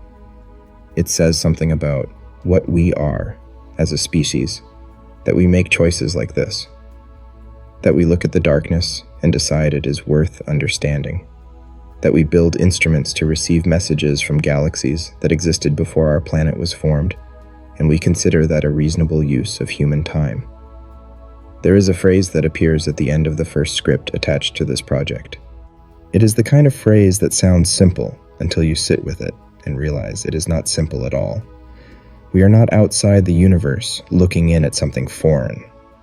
We are the universe looking back at itself. This is scientifically accurate in a way that goes deeper than poetry.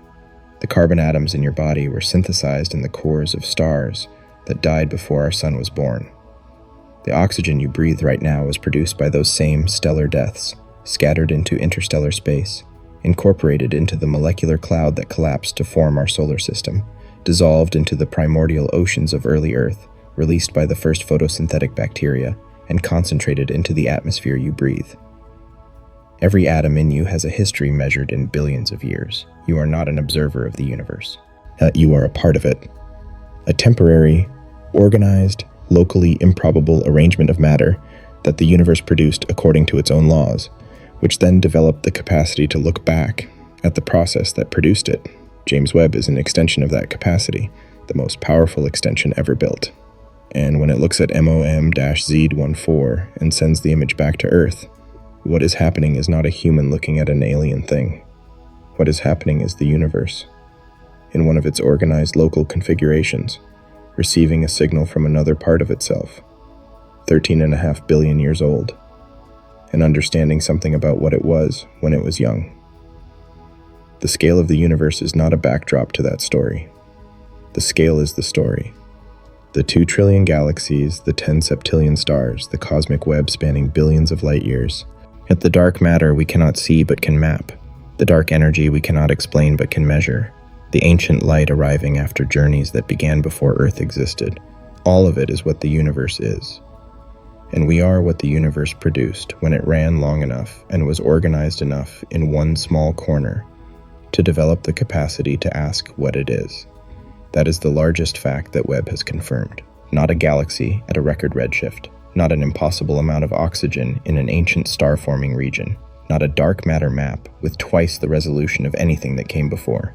The largest fact is that the universe is here, and it is enormous, and it is organized, and we are inside it, and we built something to understand it, and it is working. Webb is expected to operate for at least 20 years. In those 20 years, Yet the surveys currently underway will be completed, analyzed, and published. The Cosmos Web Survey will yield papers for decades. The dark matter maps will be extended to other regions of the sky. The early galaxy catalog will grow from hundreds to thousands to tens of thousands as spectroscopic confirmation campaigns catch up to the photometric detections.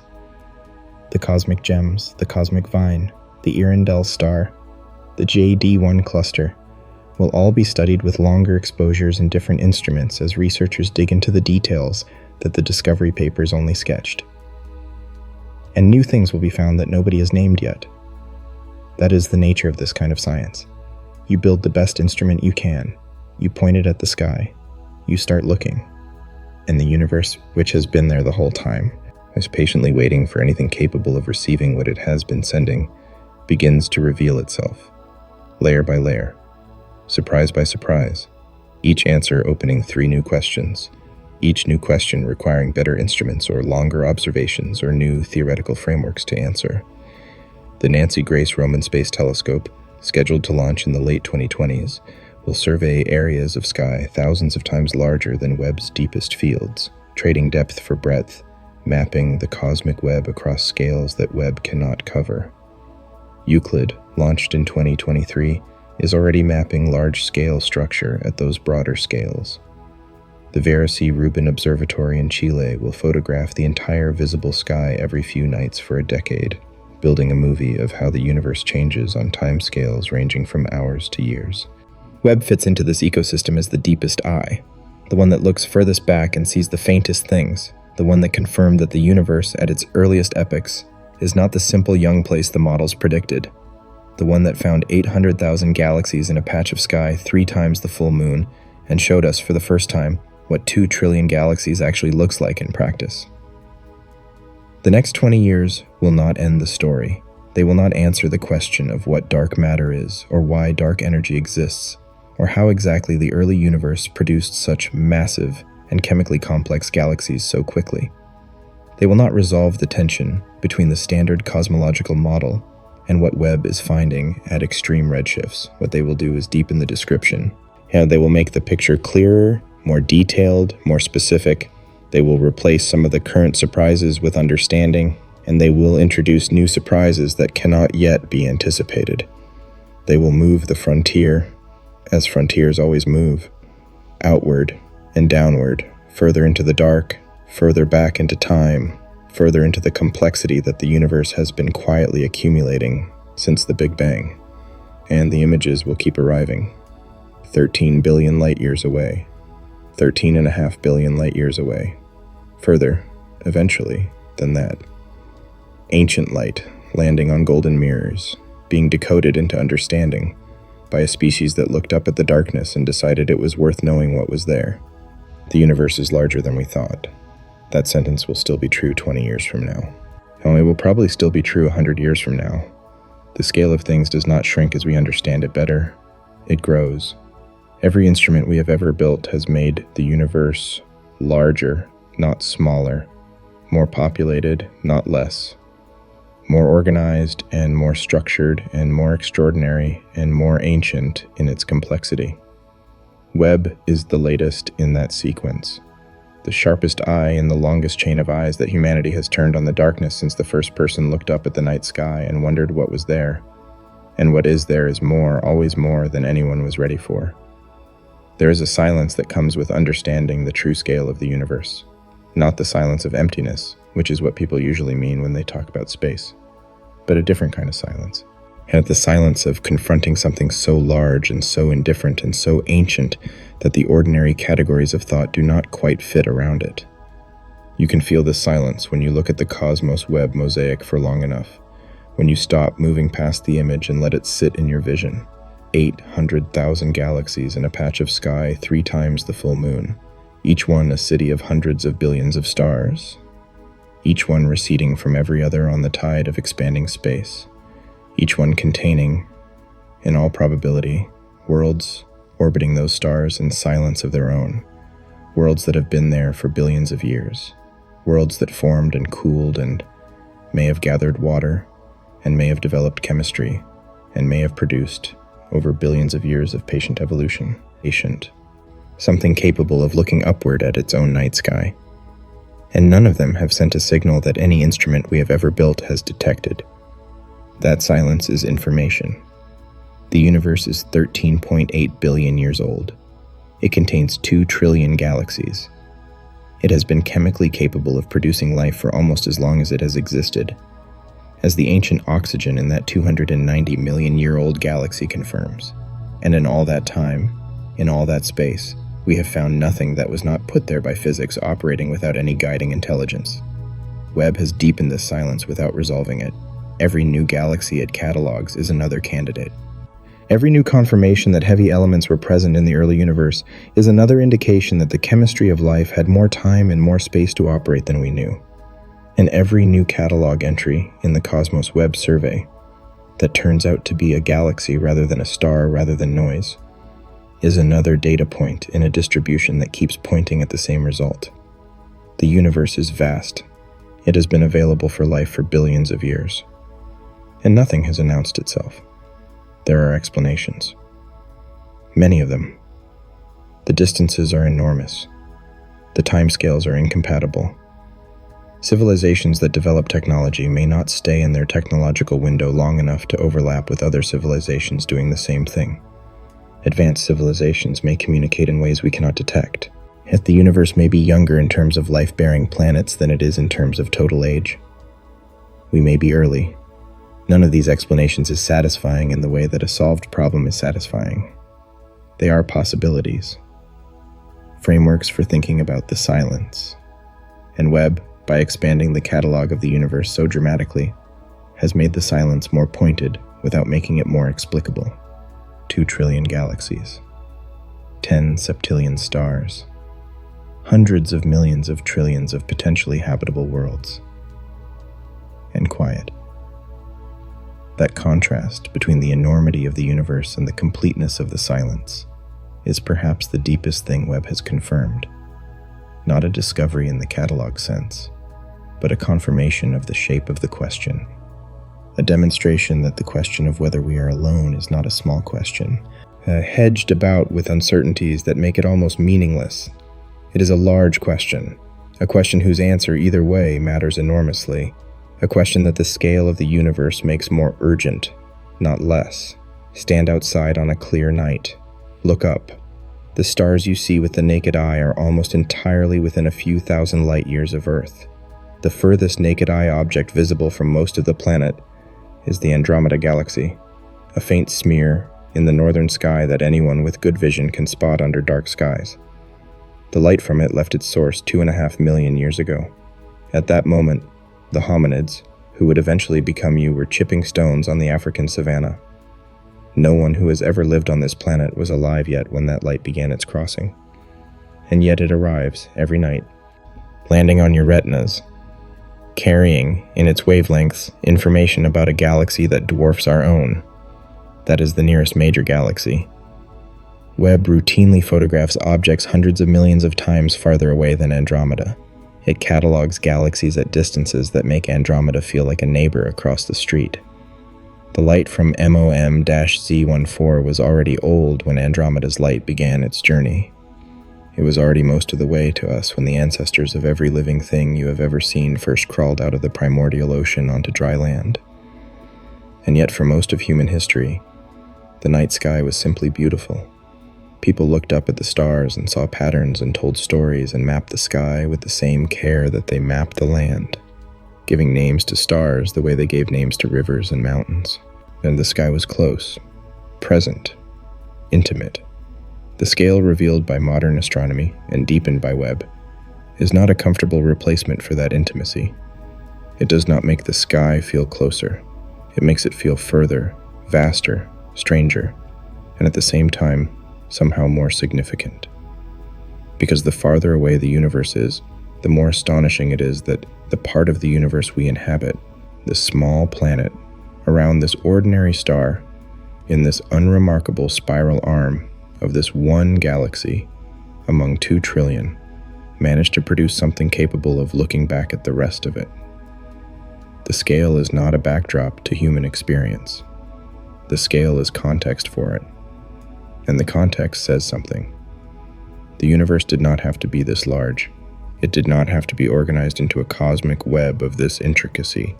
It did not have to produce, yet in one corner of one galaxy among 2 trillion, a species capable of building Webb and using it to confirm the scale of everything else. That it did is the most extraordinary fact in the catalog.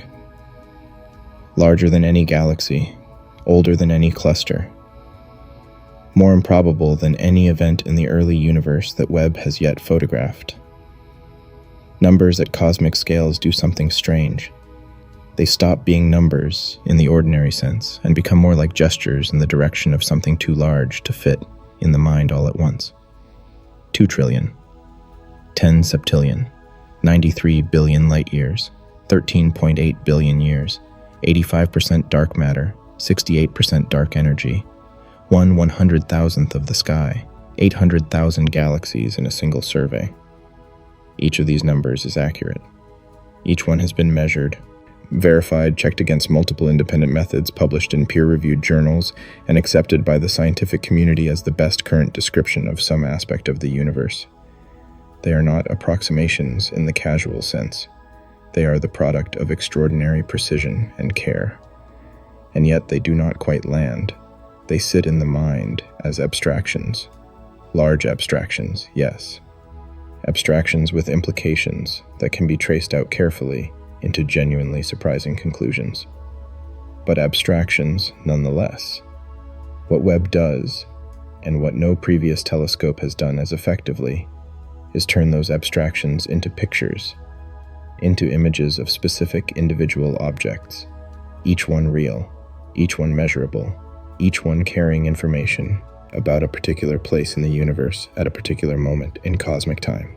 Oh, when you look at the cosmos Webb mosaic and understand that each of those 800,000 smears of light is a galaxy like or unlike our own, the number 2 trillion stops being an abstraction and starts being a direction.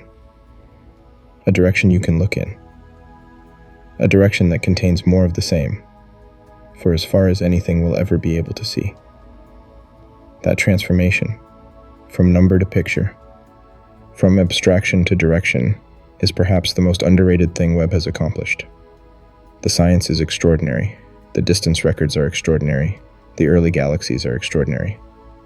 But the fact that we can look at a patch of sky and see 800,000 galaxies, with enough detail to measure their star formation rates and dust contents and ages, the fact that the scale of things is now not just calculated but visible, and is something that changes the relationship between the human mind and the universe in a way that no calculation alone can. Numbers tell you what the universe is. Images show you what it looks like.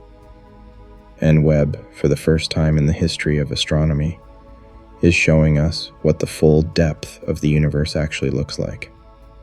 From the nearest galaxies to the furthest ones. From the present to within 3% of the Big Bang. In one image. All at once. That is what the numbers are really saying, not just a quantity.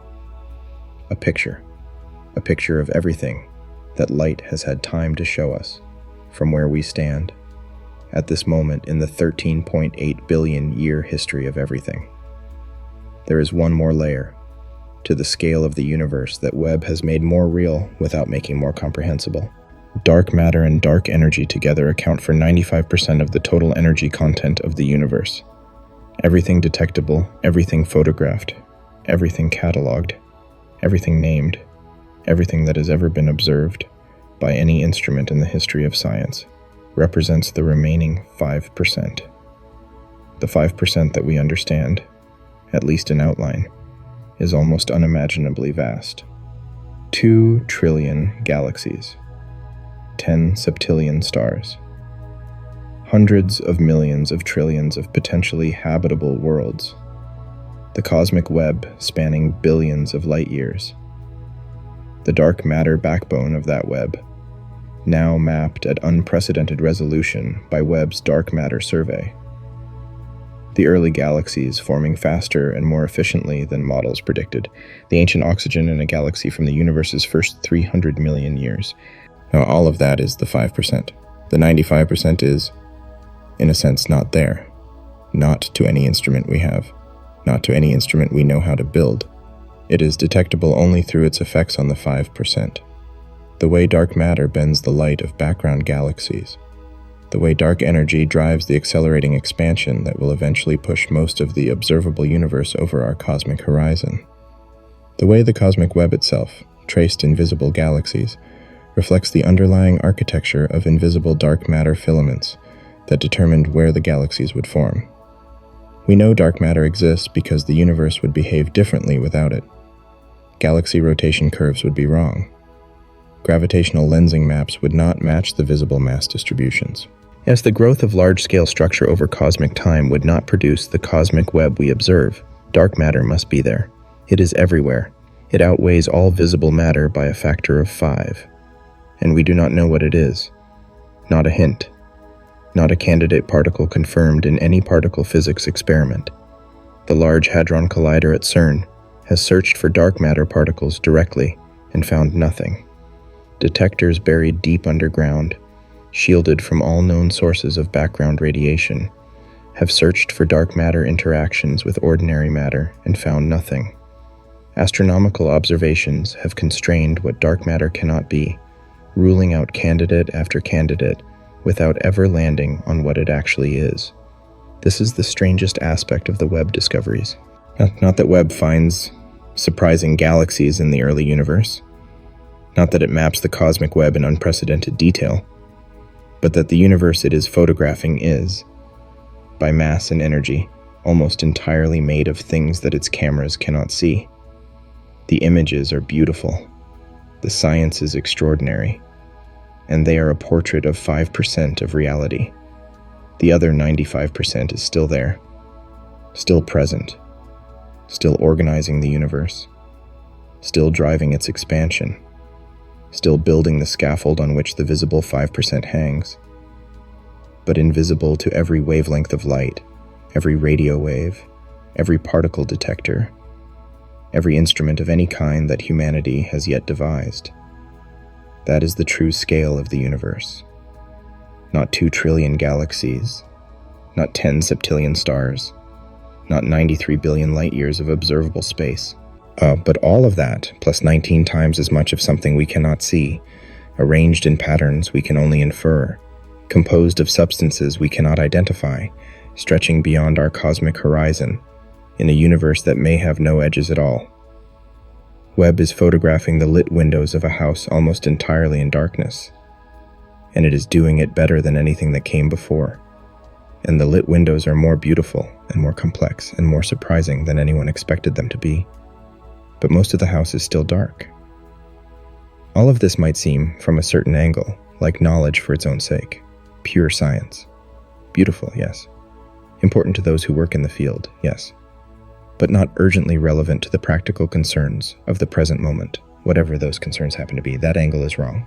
And the knowledge Webb is producing matters now for the same reason that all knowledge of the universe's structure and origin and evolution has always mattered. Because understanding where you are changes how you think about what to do. Because knowing the true scale of the cosmic context in which human history is unfolding is not a distraction from the concerns of the present. It is the deepest context for them. A species that knows it inhabits one planet around one ordinary star in one galaxy among 2 trillion, that knows the universe has been producing the chemical prerequisites for life for almost its entire history, that knows the same laws of physics that govern the formation of galaxies 13 billion light-years away also govern the atoms in every human body, and that knows the light arriving at Webb's mirrors right now has been traveling since before the solar system existed, is a species that has a different relationship to its own existence than a species that does not know these things. It is not that the knowledge makes human concerns smaller. It makes them different, more clearly situated, more honestly scaled. The universe is not indifferent to human flourishing in the sense of actively opposing it. It is indifferent in the more precise sense of simply not knowing about it. The cosmos was not built for us. It was not built against us. It was built, if that word means anything at all in this context, by processes that preceded us by billions of years, and that we are only now, with instruments like Webb, beginning to understand. Understanding those processes is not separate from the project of human survival and human meaning. It is part of it, the part that insists on knowing what is real, even when what is real is too large to be comfortable. The part that looks at the darkness and builds a telescope. Webb is that telescope. And what it has shown us is that the darkness is not empty. It is full of galaxies and structures and ancient light and invisible scaffolding and mysteries, large enough to occupy the best minds our species produces for generations. That is the true discovery. Not any single galaxy or cluster or dark matter map, but the confirmation, across 3 years of extraordinary science, that the universe is worth understanding, that the effort is worth making, that the questions are real, and the answers, when they arrive, change something. The light from MOM-Z14 is not the only ancient light in transit. Right now, as you read this, photons that have been traveling since before the solar system existed are crossing the final 1,000,000 miles of their journey toward Earth. Some of them will be intercepted by Webb's mirrors. Others will land on different instruments, or simply pass through the planet's atmosphere without triggering any detector and continue outward on the other side, into the darkness, heading nowhere in particular, carrying their ancient information with them. Right now, galaxies that formed when the universe was 300 million years old are sending light toward us. We have not detected them yet. Our surveys have not reached them, but the light is already most of the way here, having left its source before Earth existed, moving at 186,000 miles per second through a universe that has been expanding the entire time. Some of that light will arrive while Webb is still operating. It will be detected and analyzed and added to the catalog and published in papers that will be read by people whose names we do not yet know. It will extend the distance record or confirm the existence of structures or reveal chemical signatures that were not anticipated. It will generate new questions faster than the old ones are answered. Some of it will not arrive for billions of years yet. The universe is still sending messages it has not finished sending. The cosmic history that Webb is reading is still being written, even as we receive the pages from its earliest chapters. The galaxies that formed at the dawn of time are still there, evolved beyond recognition, their light still propagating outward in every direction, still crossing the void that separates them from whatever other instruments, built by whatever other minds, will one day receive them. We are inside a universe that is actively and continuously communicating with itself across billions of light years of space and billions of years of time. Most of that communication goes unheard for lack of a receiver capable of translating it. Webb is the best receiver humanity has ever built, and what it is receiving, even now, is more extraordinary than anything our models predicted it would find. The light is still coming. It has always been coming. We just built, for the first time, something good enough to read it. And what it says so far is this: the universe is larger than you thought, older than you thought, more organized than you thought, more populated than you thought, more chemically complex in its earliest epochs than you thought, more mysterious in its composition than you thought, more indifferent to human categories than you thought. And it began producing the conditions necessary for something like you to exist, and to look at it, and to ask questions about it, almost from the very beginning. Whether that means something, and if so what, is a question Webb cannot answer. But the question has never felt more real than it does right now. In the light of what Webb has shown us, in the light of 2 trillion galaxies, in the light of 10 septillion stars, in the light of 800,000 galaxies, in a patch of sky 3 times the full moon. In the light that has been traveling since before the Earth existed, landing on golden mirrors 1,000,000 miles from home, being turned into understanding by a species still surprised by what it finds. The universe is bigger than we knew, and we are only just beginning to see it. Behind every image Webb produces, there is a team. Not a small team, not a research group of 5 or 10 people working in a single university department. A distributed network of scientists and engineers and data specialists and pipeline builders and calibration experts spread across dozens of institutions on multiple continents, most of whom will never meet each other in person, most of whom will never appear in a documentary or receive public recognition for the specific contribution they made. The Cosmos Webb Catalog, with its 800,000 galaxies each measured across 37 photometric bands, was not produced by a single instrument taking a single image. It required more than 10,000 individual exposures stitched into a coherent mosaic. Each exposure had to be calibrated. Each filter combination had to be corrected for instrumental effects. Each galaxy had to be detected, deblended from neighboring objects, matched across all 37 bands, and characterized in terms of its physical properties. Marko Shuntov of the Cosmic Dawn Center in Copenhagen led the effort to construct the catalog itself.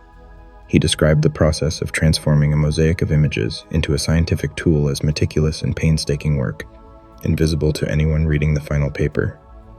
but essential to every conclusion the final paper draws. Yet a single mismatch in alignment, even by a fraction of an image pixel, can corrupt the measurement of an object's color. A corrupted color measurement can produce a completely wrong distance estimate. A wrong distance estimate can make a galaxy at a modest redshift look like a record-breaking distant object. The entire scientific result depends on thousands of technical decisions made correctly, quietly, without credit.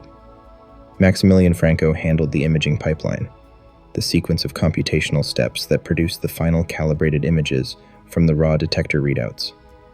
He described the challenge of revealing galaxies invisible at every other wavelength, objects that appeared only when the deep infrared sensitivity of Webb was applied. And as some of those galaxies had been present in prior surveys of the cosmos field as faint smudges or had been entirely absent, in Webb's infrared data they emerged with detail that prior generations of astronomers had no way to anticipate. The team combined observations not just from Webb's near-infrared camera, but from multiple instruments, including the mid-infrared instrument, as well as archival data from the Hubble Space Telescope, the Subaru telescope on Mauna Kea, and the Very Large Telescope in Chile. The layering of all those observations, each covering different wavelength ranges and different depth limits, produced a picture of the galaxy population across cosmic time richer than any previous dataset. Every person who contributed to that layering, who wrote the software, calibrated the detectors, and designed the observation strategy, argued for the telescope time allocation, reviewed the papers before publication, or contributed in any of the hundreds of other ways that large astronomical collaborations require, is part of the story that the Cosmos Web Catalog tells. The catalog is not just a scientific result. It is the product of a coordinated human effort sustained over years, aimed at a question that no single person could answer alone. That coordination is itself a kind of scale, not cosmic scale, human scale. The scale of what people can accomplish when they organize themselves around a shared question and build the tools to answer it together over time. There is a way of thinking about cosmic time that makes the early universe seem distant and separate from the universe we inhabit 13 billion years ago. The universe was young. The Big Bang had happened. Matter was flying outward. The first stars were forming. The first galaxies were beginning to assemble. That was then. This is now. A long time has passed. But the universe that Webb is photographing at those extreme distances is not a different universe. It is this universe, the same space, the same dark matter, the same dark energy, the same physical laws, operating on the same matter, producing structures that have been evolving for 13 billion years, and are now the galaxies and clusters and filaments we see nearby. The cosmic vine at 2 billion years after the Big Bang is already on its way to becoming the kind of massive cluster visible in the modern universe.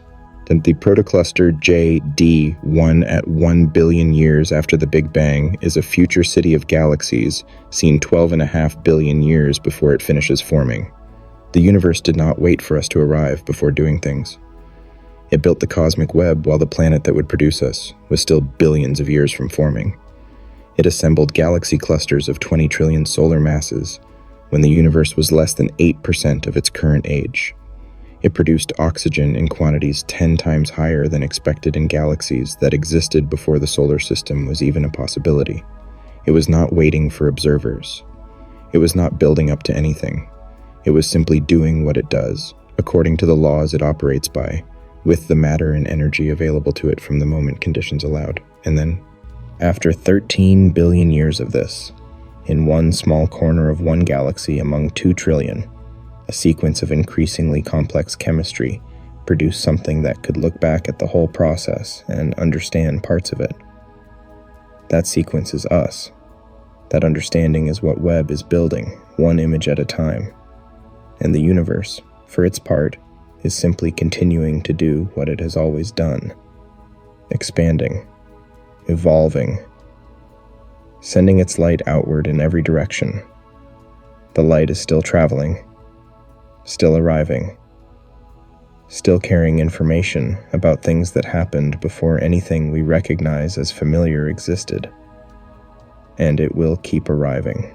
And long after the surveys are complete and the papers are published, and the distance records are broken again, and the models are revised. And the next generation of telescopes is built, and the next generation of scientists asks the questions that the current generation cannot yet formulate. The universe is not in a hurry. It has been doing this for 13.8 billion years. It will keep doing it. The light will keep coming. And somewhere out there, in a galaxy that formed when the universe was young and has been evolving ever since, in a spiral arm not unlike our own, around a star not unlike our sun, there may be a world not unlike ours where something looks up at a night sky full of ancient light and wonders, as we wonder, what all of it means. We do not know. We may never know. But we looked. We built the instruments. And we turned the mirrors toward the dark. And the dark, it turned out, was full.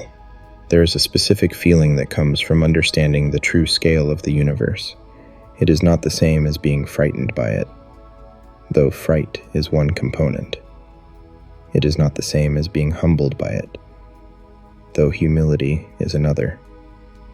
It is something more precise than either of those, something that does not have a common name in ordinary conversation, but that anyone who has sat with the numbers long enough will recognize. It is the feeling of standing inside something that is both too large to see all at once and too organized to be accidental. The cosmic web is not random. The galaxies are not scattered. The dark matter is not uniform. The universe has structure at every scale. And from the quantum fluctuations of the Big Bang that seeded all subsequent organization to the supercluster filaments that span hundreds of millions of light years today. And that structure, at every scale, is the result of the same physical laws, operating consistently across the full extent of space and time. The same gravity that holds you to the surface of the Earth holds galaxies into clusters. The same electromagnetism that allows chemical reactions in living cells allows stars to shine. The same nuclear forces that hold atomic nuclei together in your body hold the nuclei of atoms in stars 13 billion light years away. The universe is made of one set of laws, operating everywhere, at every scale, consistently. That consistency is what makes science possible. And it is what makes the Webb discoveries meaningful rather than merely surprising. When Webb finds a galaxy in the early universe that is more massive and more chemically complex than the models predict, that is not a random anomaly. It is evidence that the models are missing something about how those consistent laws operate in conditions that have not been observed before. The early universe was a different place, hotter and denser and composed of different mixtures of elements than the universe we inhabit. The laws were the same, but the conditions they operated in were different, and the results were apparently different in ways we did not anticipate. Understanding those differences is the work of cosmology. Webb is providing the observations that make that work possible at a depth and precision no previous instrument could offer. And the result is not confusion. The result is clearer questions, more specific puzzles, better defined gaps in the models that future work can target. That is what wonder actually looks like in scientific practice. Not a vague feeling of awe, but a precise and growing recognition of where the boundaries of understanding lie, and a sharpened desire to move them. Webb is moving them, one image at a time, one redshift at a time, one ancient photon at a time.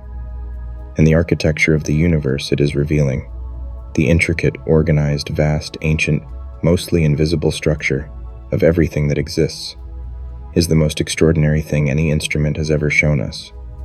We are inside it, looking at it, beginning, slowly, and with great effort and with the most sophisticated tools our species has ever built to understand it. And the universe, for its part, continues to expand, to send its light outward, to build its structures and evolve its galaxies and burn its stars, patient and indifferent and magnificent, waiting for nothing, needing nothing, simply being what it is, while we look and wonder and build the next telescope.